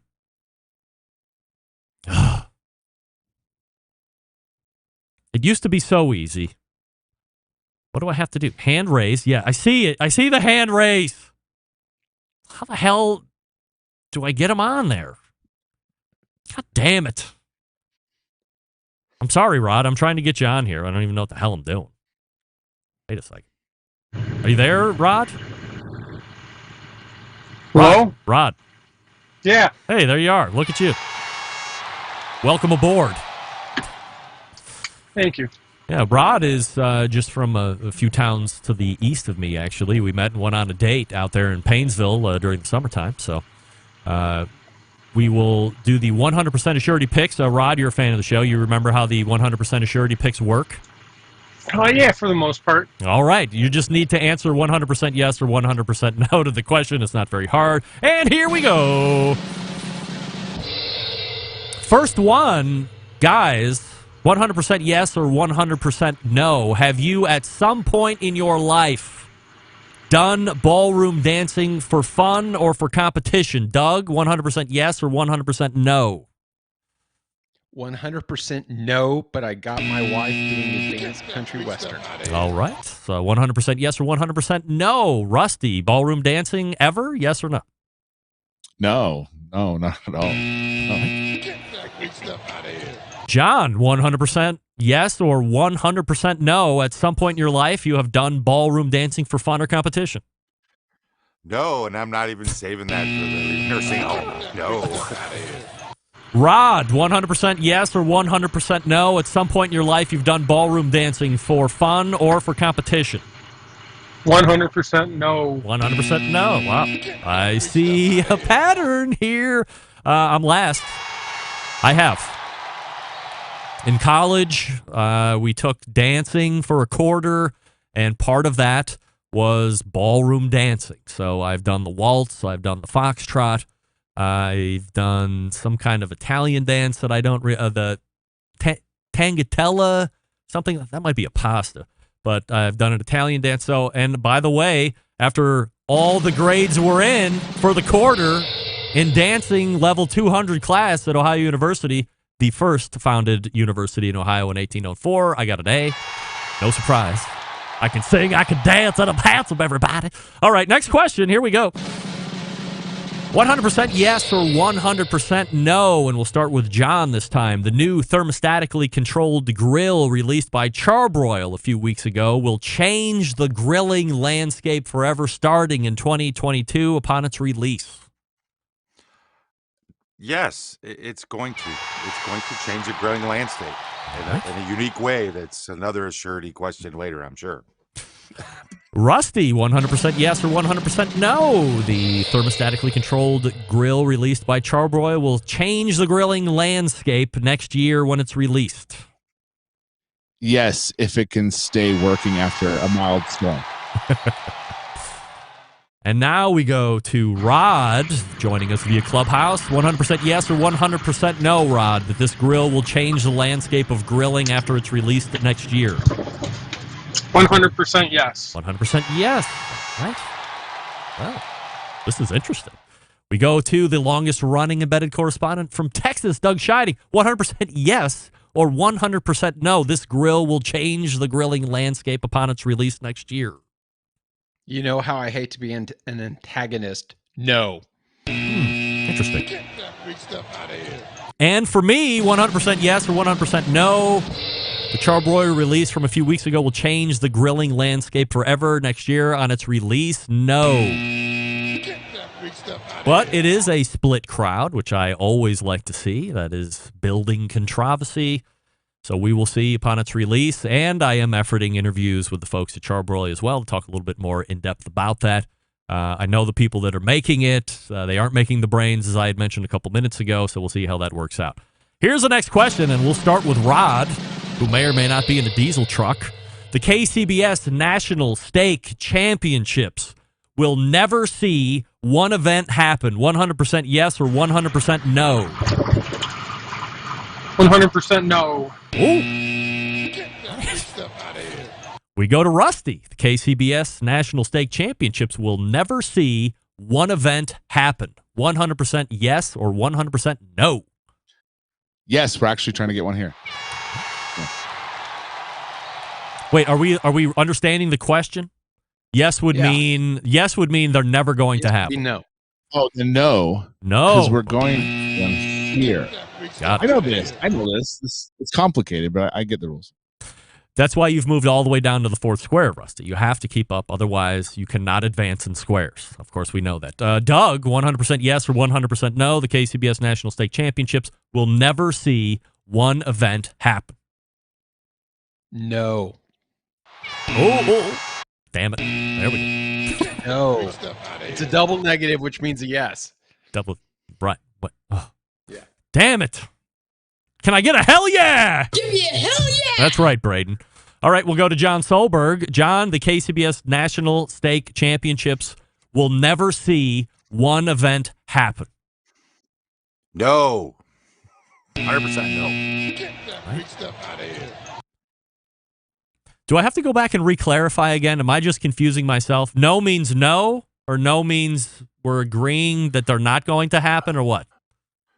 No means it's going to happen. No means it's going to happen. All right, I just get no worried means when it's happen. Exactly. When I'm negative. When I'm anticipating the answer I want and people are going against me, I get really worried that people just don't understand and they should be siding with me, which is something obviously I need to get over. For me, KCBS National Steak Championship will never see one event happen. I agree with that. They will never see one event happen. I truly believe that with all of my heart, mind, and soul. It will just not happen. We go to the next question, and we'll go to Rusty. Hey, Rusty. Is Super Bowl Sunday a holiday? 100% yes or 100% no? Hell yes. Hell yeah. Give me a hell yeah. Give me a hell yeah. That's right. It's the best one. Let's go. It's the best one. Wow.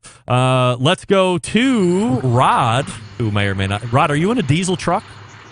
Yes, I am. I'm actually working this evening. Good for you. And way to say screw you, work, and come on the best show ever on the internet. Rod, 100% yes or 100% no. Is Super Bowl Sunday a holiday? 100% yes, but I also believe the Monday after should be a holiday too. Of course it should. That's right. John Solberg, 100% yes or 100% no. Super Bowl Sunday is a holiday. Yes, 100%. It is the biggest holiday in the nation. Wow. Doug, Super Bowl Sunday, holiday? Yes or no? No, but I agree with the guest that Monday should be.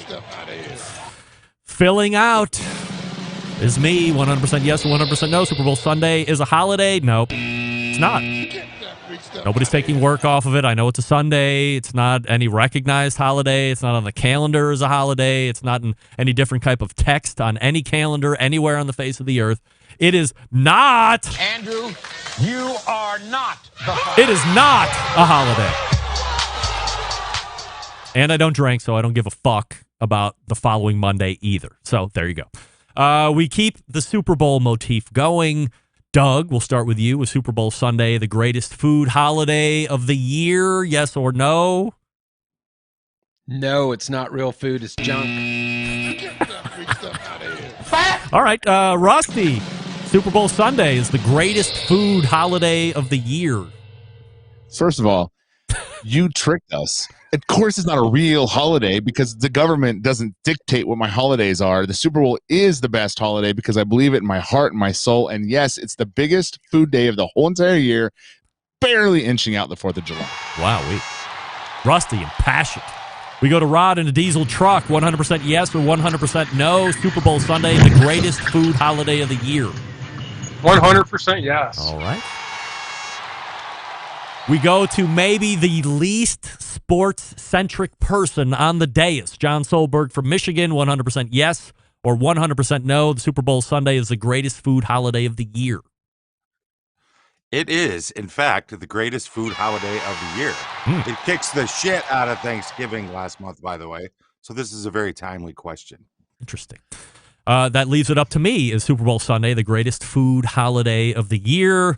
Of course, since Super Bowl Sunday is not a holiday, it is not the best food holiday of the year, although people in Instant Chat are saying no and yes. So we're getting mixed reviews from Instant Chat as well. And now we go to the last 100% assurity question.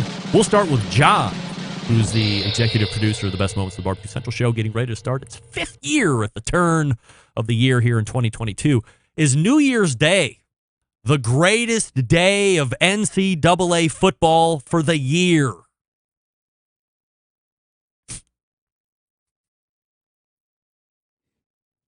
John?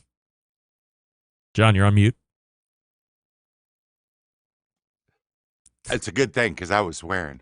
I don't even know what that fucking question means. What the fuck does that even mean? I don't know. What is what? Next. Woo, woo, woo! You a bitch! Come on, John. You know.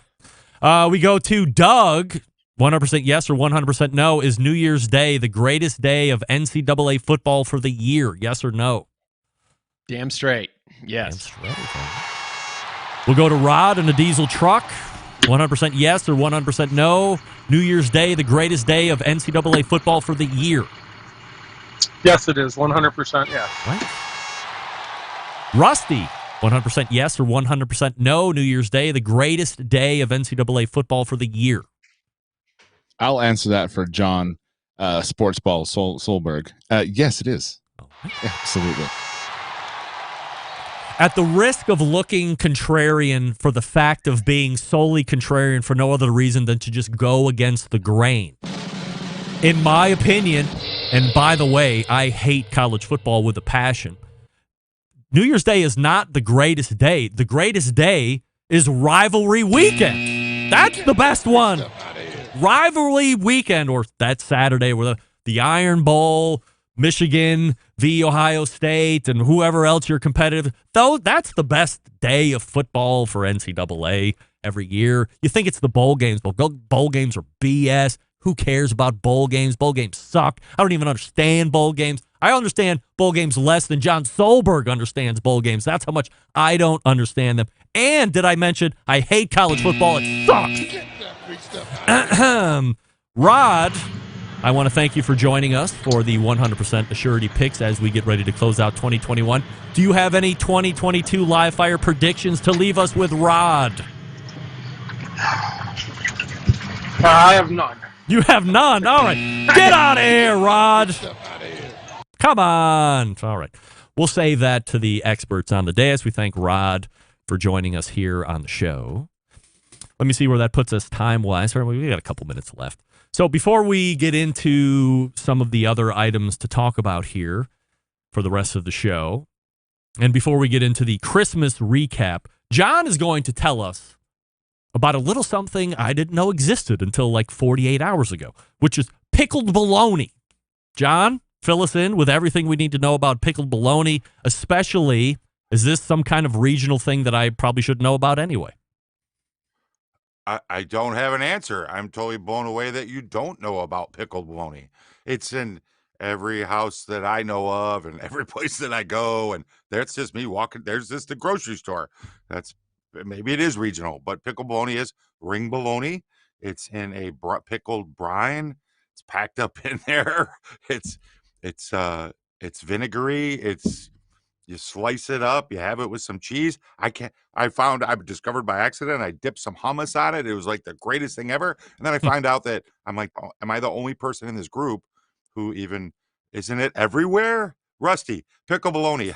Somebody help me out. I was going to say, if anybody's going to help you out, it's going to be Rusty. It's really good, actually. I've had it before, for sure, 100%. It's very delicious, but you cannot find it anywhere in this area ever, anywhere. Not to sound like it's a dope. definitely Not to sound like a dope here, John, but is this just in any part of the deli case, or is it in a specialty section, or you got to go to a specialty grocer in order to get this? You can get it wherever the cold, bologna's there, hot dogs are there, the bacon's there, that section of the meat case. Where the kielbasa's, the Eckrich junk sausage, Ickrich, I like to call it is. It's just there. And you go to any market here, there will be some brand of pickled bologna. The Kogel's brand in Michigan is a Michigan brand of hot dogs, bologna, cold cuts. That's the predominant brand where I live. And it's probably the best one, but you can literally get it in a little Kogel case at the gas station. That's why it's everywhere. I just can't believe it's not everywhere in the country. Doug, is it readily available for you? No, I could barely even find bologna, let alone pickled. Just because of a supply chain shortage, or just in general? No, I haven't seen it in years. I would have figured with your less than fascination with children that you probably aren't looking for bologna a lot anyway. Or hot dogs. That's right. Pickled hot dogs, no less. All right, stand by. We will come back to the embedded correspondence here in just 1 second. I'll talk to you quickly about Primo grills. What do we love about ceramic cookers? We love that they're fuel efficient. We love that they can achieve low and slow temperatures for traditional barbecue meats. We love that you can get really hot for searing steaks and other thin cuts, but what's missing in the everyday lineup of ceramic cookers? The real ability to do true two-zone cooking. Two-zone cooking, very important to both professionals and backyard cooks. It's the best way to manage a fire and cook with confidence. However, getting a two-zone fire in a round ceramic cooker is not very realistic. Why? Because it's round. Enter Primo Grill and their game-changing oval design. The shape gives you the ability to execute a two-zone setup that you desire. It also gives you the other ceramic grill benefits as well. Really, when you break it down, there's 60 different ways, maybe more than 60 different ways to cook on this thing. So you're only limited by your culinary imagination. They have all sorts of great accessory releases this year. They have the lift hinge on the top of the head. They have the air dampers top and bottom, now numbered. They have the Primo Grill rotisserie, the half pan, the rib rack with the chicken thing in the middle. They have the pizza grill accessory as well. And they're coming out with more and more items as the new year comes to fruition. Here's the bottom line. The best ceramics in the biz, patented technology, true two-zone cooking capabilities, multiple sizes. And yes, if you just have to have a round one, they have those as well. But really, consider the oval for Pete's sake. Can I get a hell yeah on the oval? Give me a hell yeah! That's right. Visit PrimoGrill.com for a dealer near you, or check them out on Facebook or Instagram. Everybody here is ready for a Primo. I know you're ready, especially you over there, that guy. All ready for Primo. PrimoGrill.com, sold through dealers. Once again, so find a dealer near you, check them out, and buy the best one that fits your needs. We are back with more embedded correspondence right after this. Stick around. We'll be right back.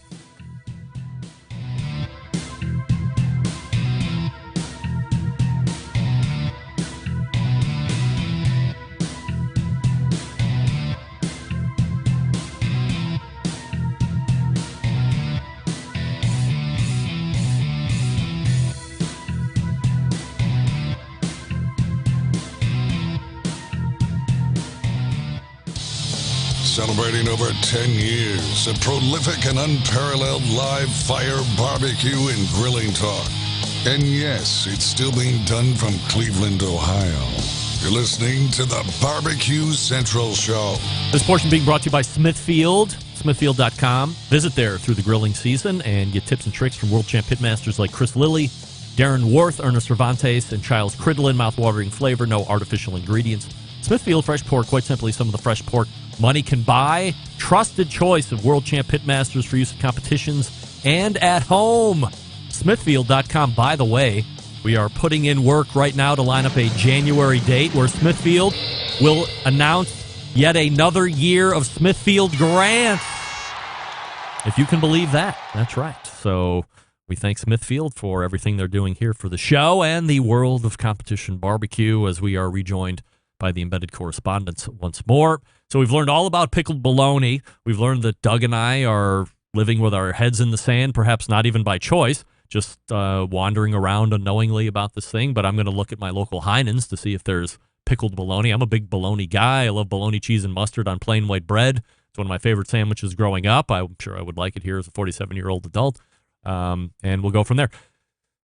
Rusty, Christmas traditions. Let's talk about your family's Christmas traditions, one of your favorites. And then, what was the best gift you got this year, and what was the best gift you gave this year? Wow. Family traditions are we watch movies on Christmas Eve. We have let me back up. We have a big family party and we do all the eating there. We have games and all the family comes over and we hang out. And before we go to bed, the kids and I watch usually like Rudolph the Red-Nosed Reindeer. I really try to enforce what I did as a kid to them, even though there's so many cool things out now. I choose to really dial it back 60, 70 years ago. And then we wake up in the morning and the girls come wake us up, but they can't open presents till we put on the Elvis Christmas album. And once the music starts, they can start opening their presents. And then for Christmas Day, I make I go crazy. There's 5 of us. I made food for 30 people. Wow. Make the whole everything you think of for breakfast, we make it. I got a beard straightener, which I have used today. If you guys are watching for the first time, you might say to yourself, wow, Rusty looks really dapper today. And that's thanks to my beard straightener. Now, I had never heard of it before. I used it today. It's the first time. It was pretty cool. But, we don't really get gifts. And the best one I gave, I think I gave my wife this whole set up for her bath where she can like put her stuff on this thing and have her computer on there and like wine and all this stuff. It's cool, actually. I use it now. So it's fantastic. But we don't really get ourselves a lot of gifts. So that's it. That's me. John, any Christmas traditions that you can harken back on, and what was the best gift you gave, and what was the best gift you got? Traditions similar to Thanksgiving. My world has shrunk, so currently I can't go back. They're gone. They're not currently in my mind, and Christmas is not always an easy time for folks. So to me, one of the greatest glories of Christmas is to survive it. So I just want to get that out there. Christmas gifts I got this year. The Christmas gift that I received this year was from my good friend Doug Scheiding, and it is a wonderful spritzer bottle for a barbecue, and that is what I got. And Doug, not to belittle that gift, that is the only gift that I received this Christmas, and I do have it. It is in my bag, and space in my cook bag is limited, and that's right in there. I'm looking forward to trying that. So thank you so much. The best gift I gave this year is all of them. I was like, hey, I'm Grandpa Checkbook. Here you go. Got it. So, and the girl's grandbaby, 1-year-old, I probably think the thing that I like the best is I got her first plastic toy grill set. She's just turned a year, so we're gonna either figure this out right now, or I'm gonna quit wasting my time on her. She's 1. It's time to start cooking. Doug, your Christmas traditions and best Christmas gift you got and best Christmas gift you gave. Okay. With my parents, we've limited it to 3 gifts. I like that. It shortens Christmas. Just way too many gifts during the year.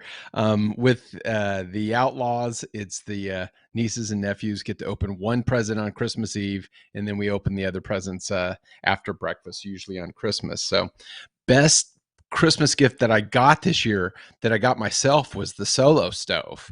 The best Christmas gift that someone gave me was, I don't know, I'm trying to think what it might be or something. I'm just looking. Yeah. Look at that bad boy. Wowee. Seriously. Awesome. I was blown away. Wow, that thing is ridiculous. It is. And then the best gift I picked out for my niece, whose name is Catherine, and she goes by Cat.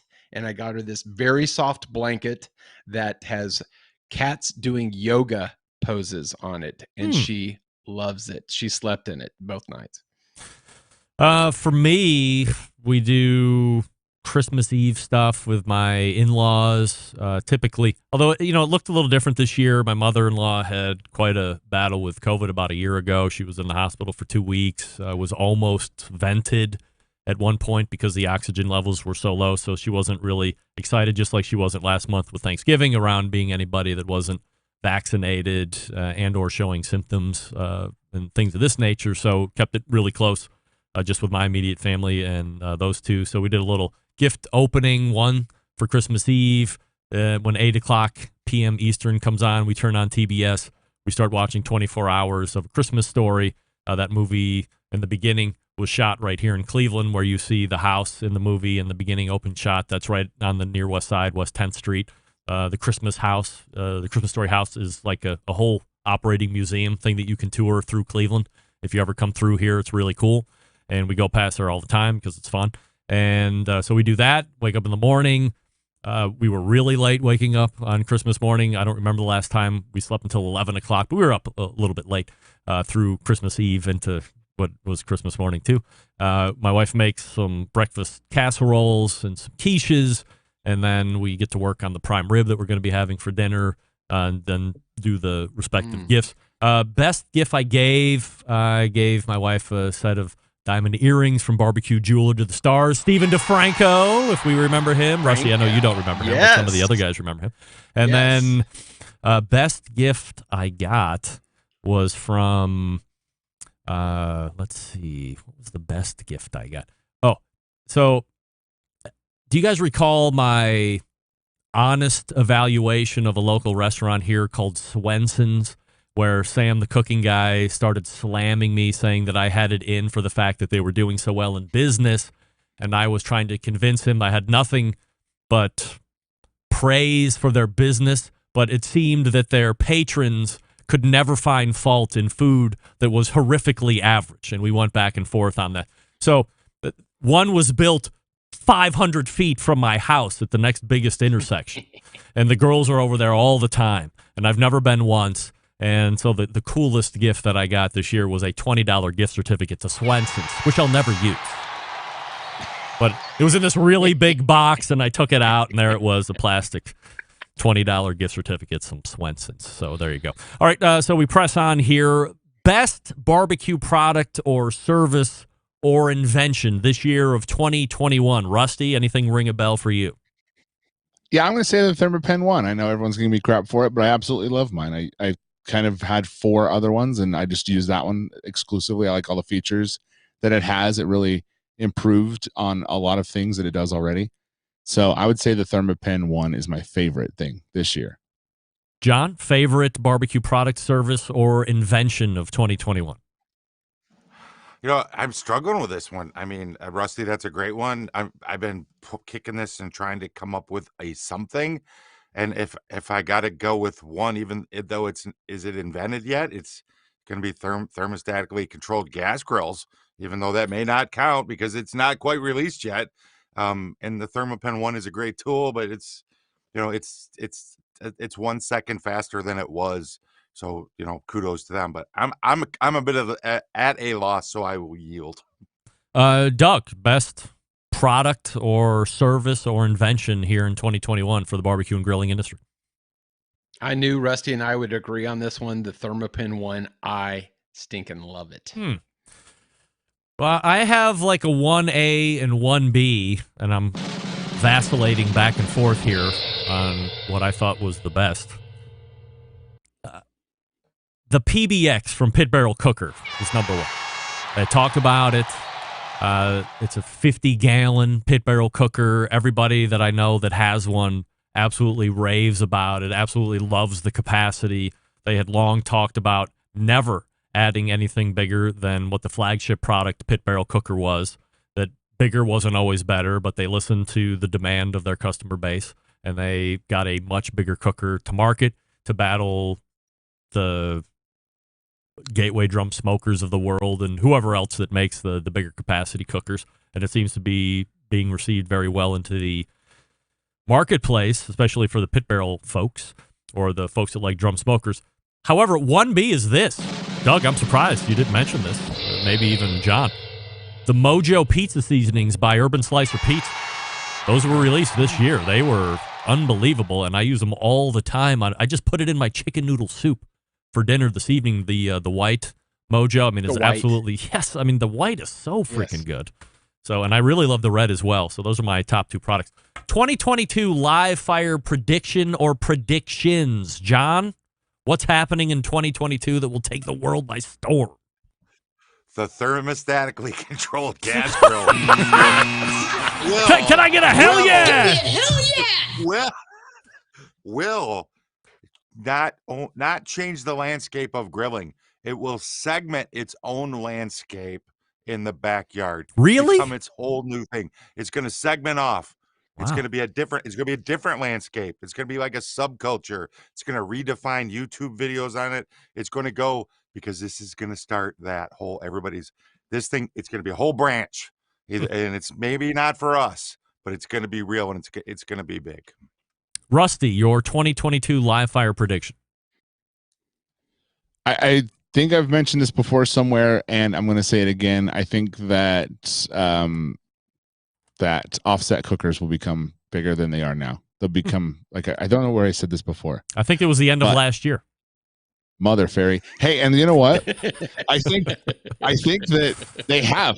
Am I right? So let me say that they're going to get even more popular this year. I just feel it. That's all I can feel is that I think everyone's kind of normalized, and I think that one's just ready for you're right. It was last year. That was a long time ago. Yeah, that really feels like yesterday.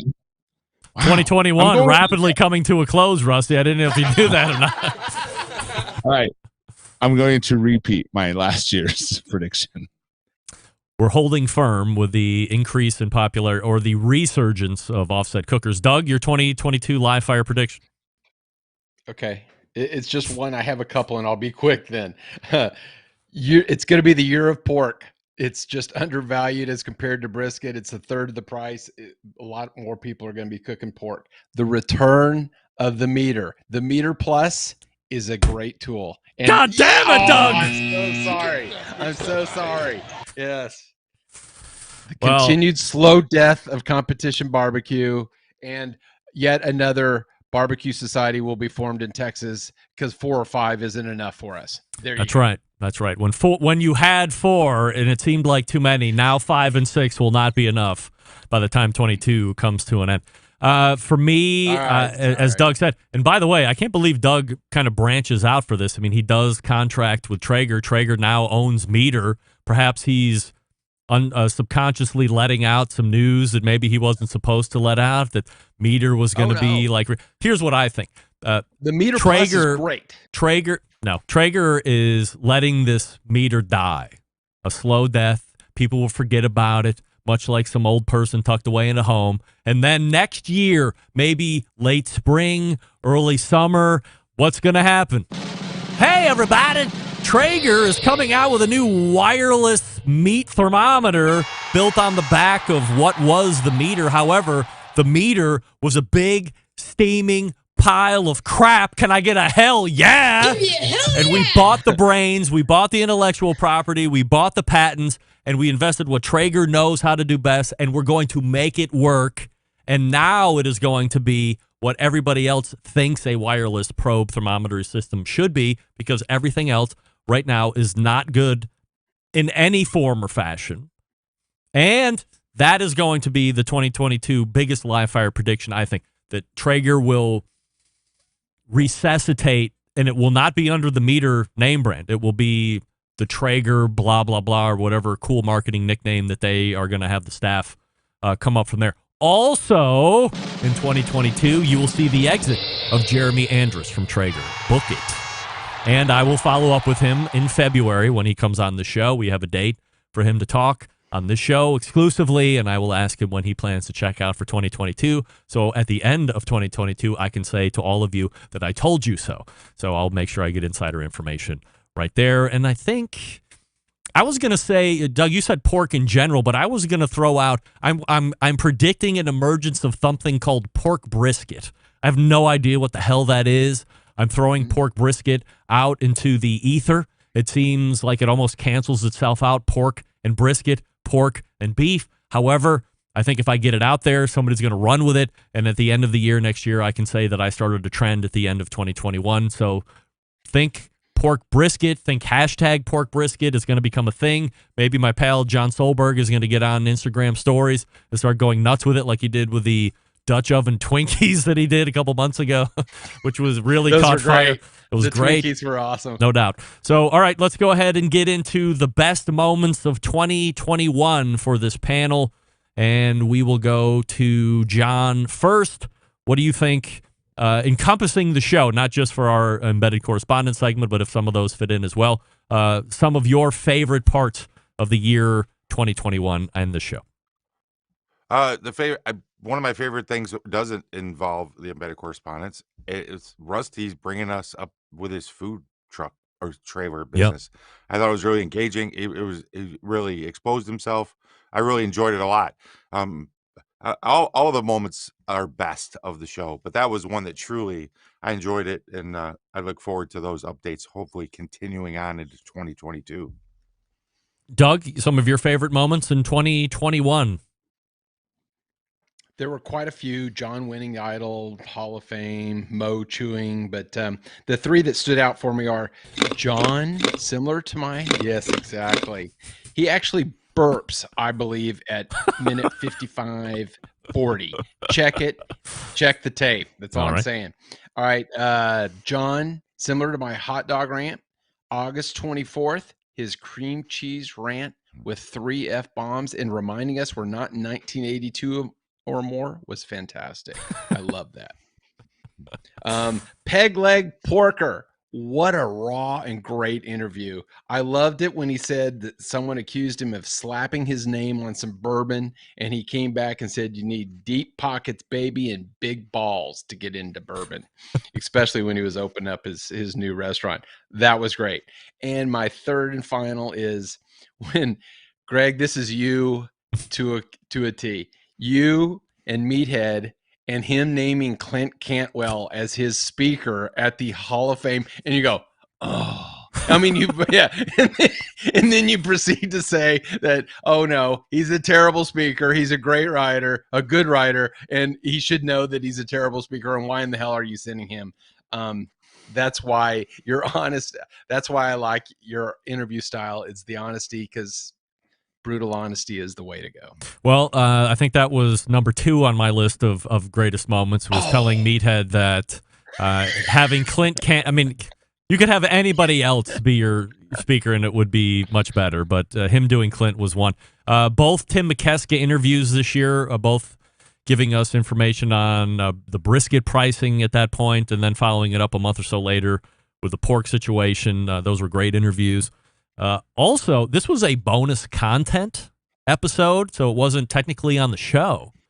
But I don't know if anybody remembers, we did a horse milk tasting right here on this show, recorded live with the host of the BBQ Talk Show, which is based in England. And Ryan from the BBQ Talk Show heard me do a news story that was based in England, or the UK, or whatever they call it over there, about a guy who said that horse milk cured his daughter's eczema. And then he researched it to find that there were more health benefits for drinking it. I think he had some type of arthritis that was cured, or bone ache, or whatever it was. So Ryan got a hold of me, ordered it, said, hey, mate, I got horse milk coming in the post. Let's shoot something and see what turns out. And it ended up being gold. So that was one of my favorite moments, and it wasn't even part of the real show. It was a bonus episode. Taking Adam Perry Lang out of the Barbecue Hall of Fame, the guest Barbecue Hall of Fame, for now, was a top moment for me, and I'll leave it at that. And the number one best moment of me, the best moment, not of me. It did include me, by the way, but the best moment for me, this was the number one best moment for me in 2021. I'm going to go out on a limb. Rusty, I don't think you've ever heard of Bob Trudnick, correct? Barbecue guru, Jackal. Oh, Thank you. All right. Sorry. Yeah, that was the best moment for me, was Rusty being able to slam it right back in my face and knowing who Bob Trudnick was. The best part of the show from a technical standpoint for me was instituting a USB mic mandate on 99% of the guests as the year turned into 2021. The show has never sounded better, and for a show that rarely has in-studio guests, I challenge any other podcast out there to claim the same thing, that they have the best sounding audio or better sounding audio with all of my remote guests connecting in than I had this year. I don't think there was a better sounding podcast out there. And yes, I do understand that it takes a little bit of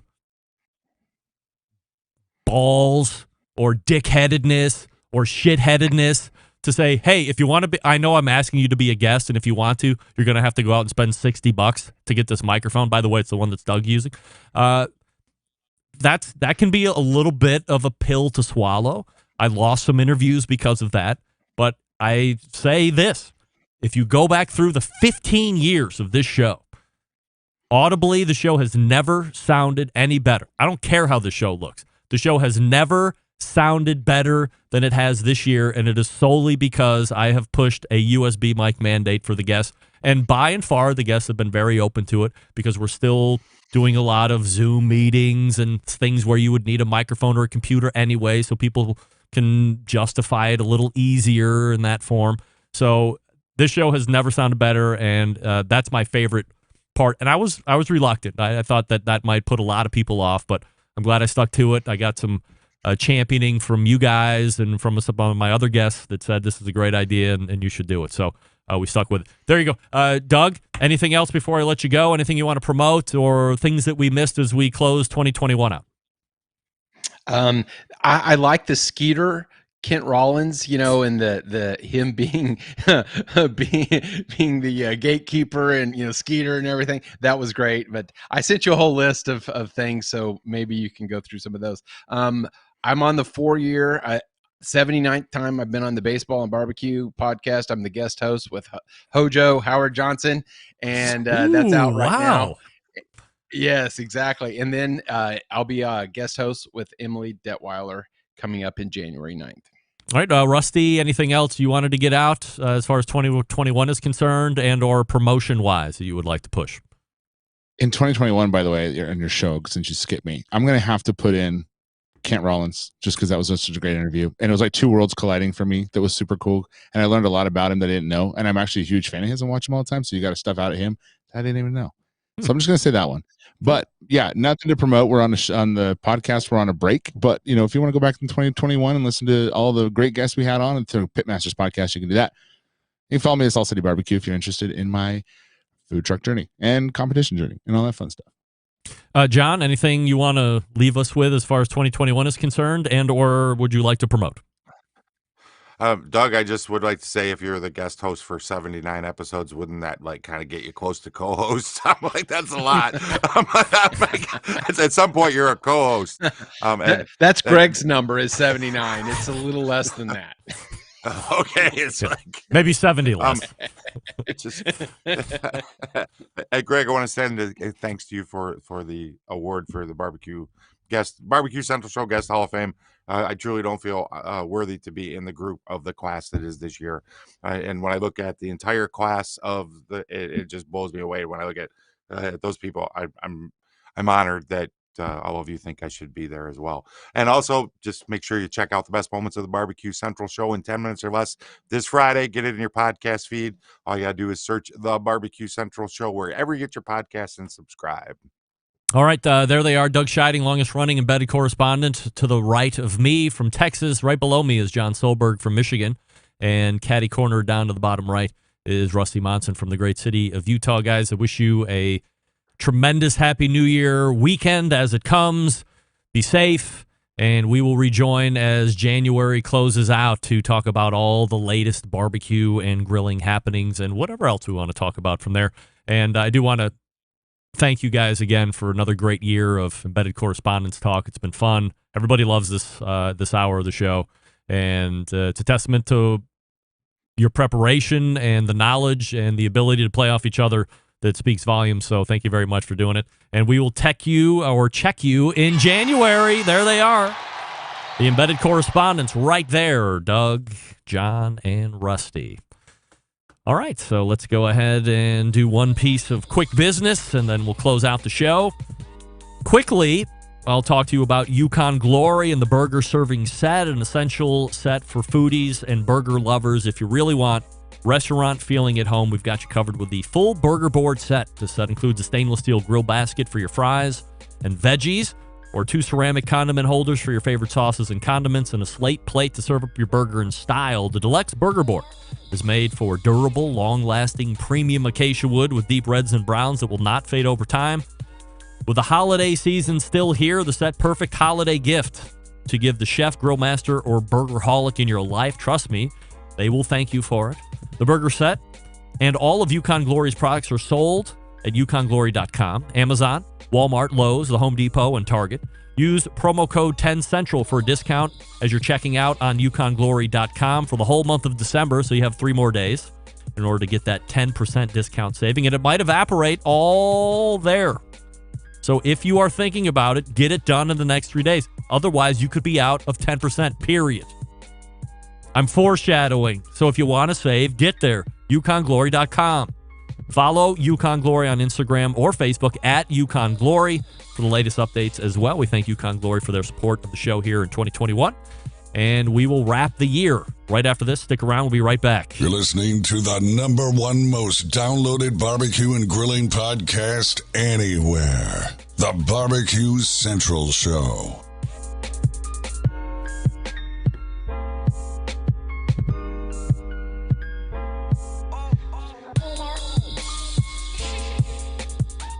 Whole packers, full racks, legs and thighs, injecting butts. If you've never heard this before, you might think you found the best XXX show ever.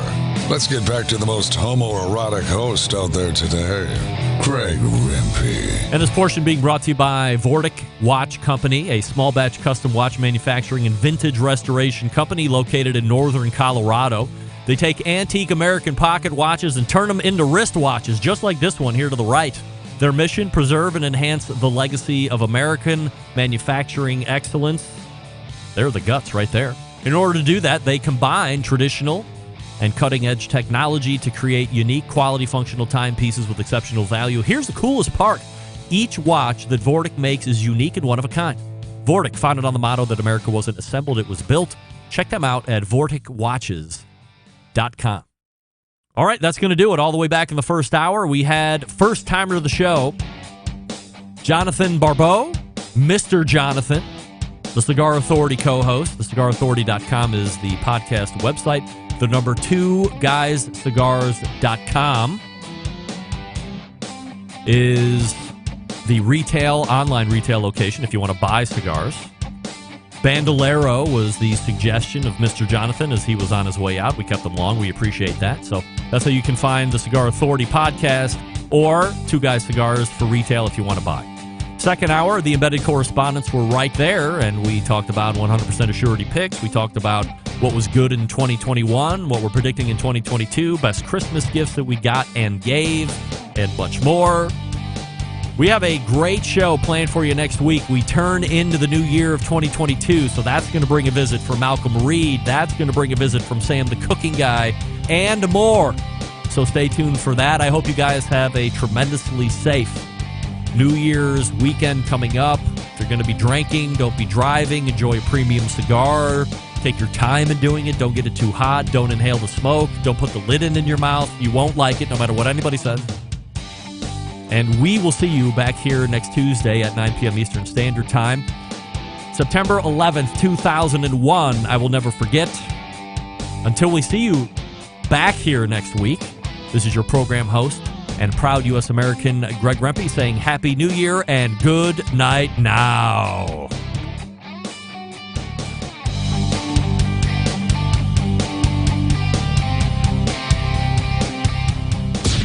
Hi, this is Austin Parsons, Pitmaster with Smoky Mountain Q in Nashville, Tennessee, and you are listening to the BBQ Central Show.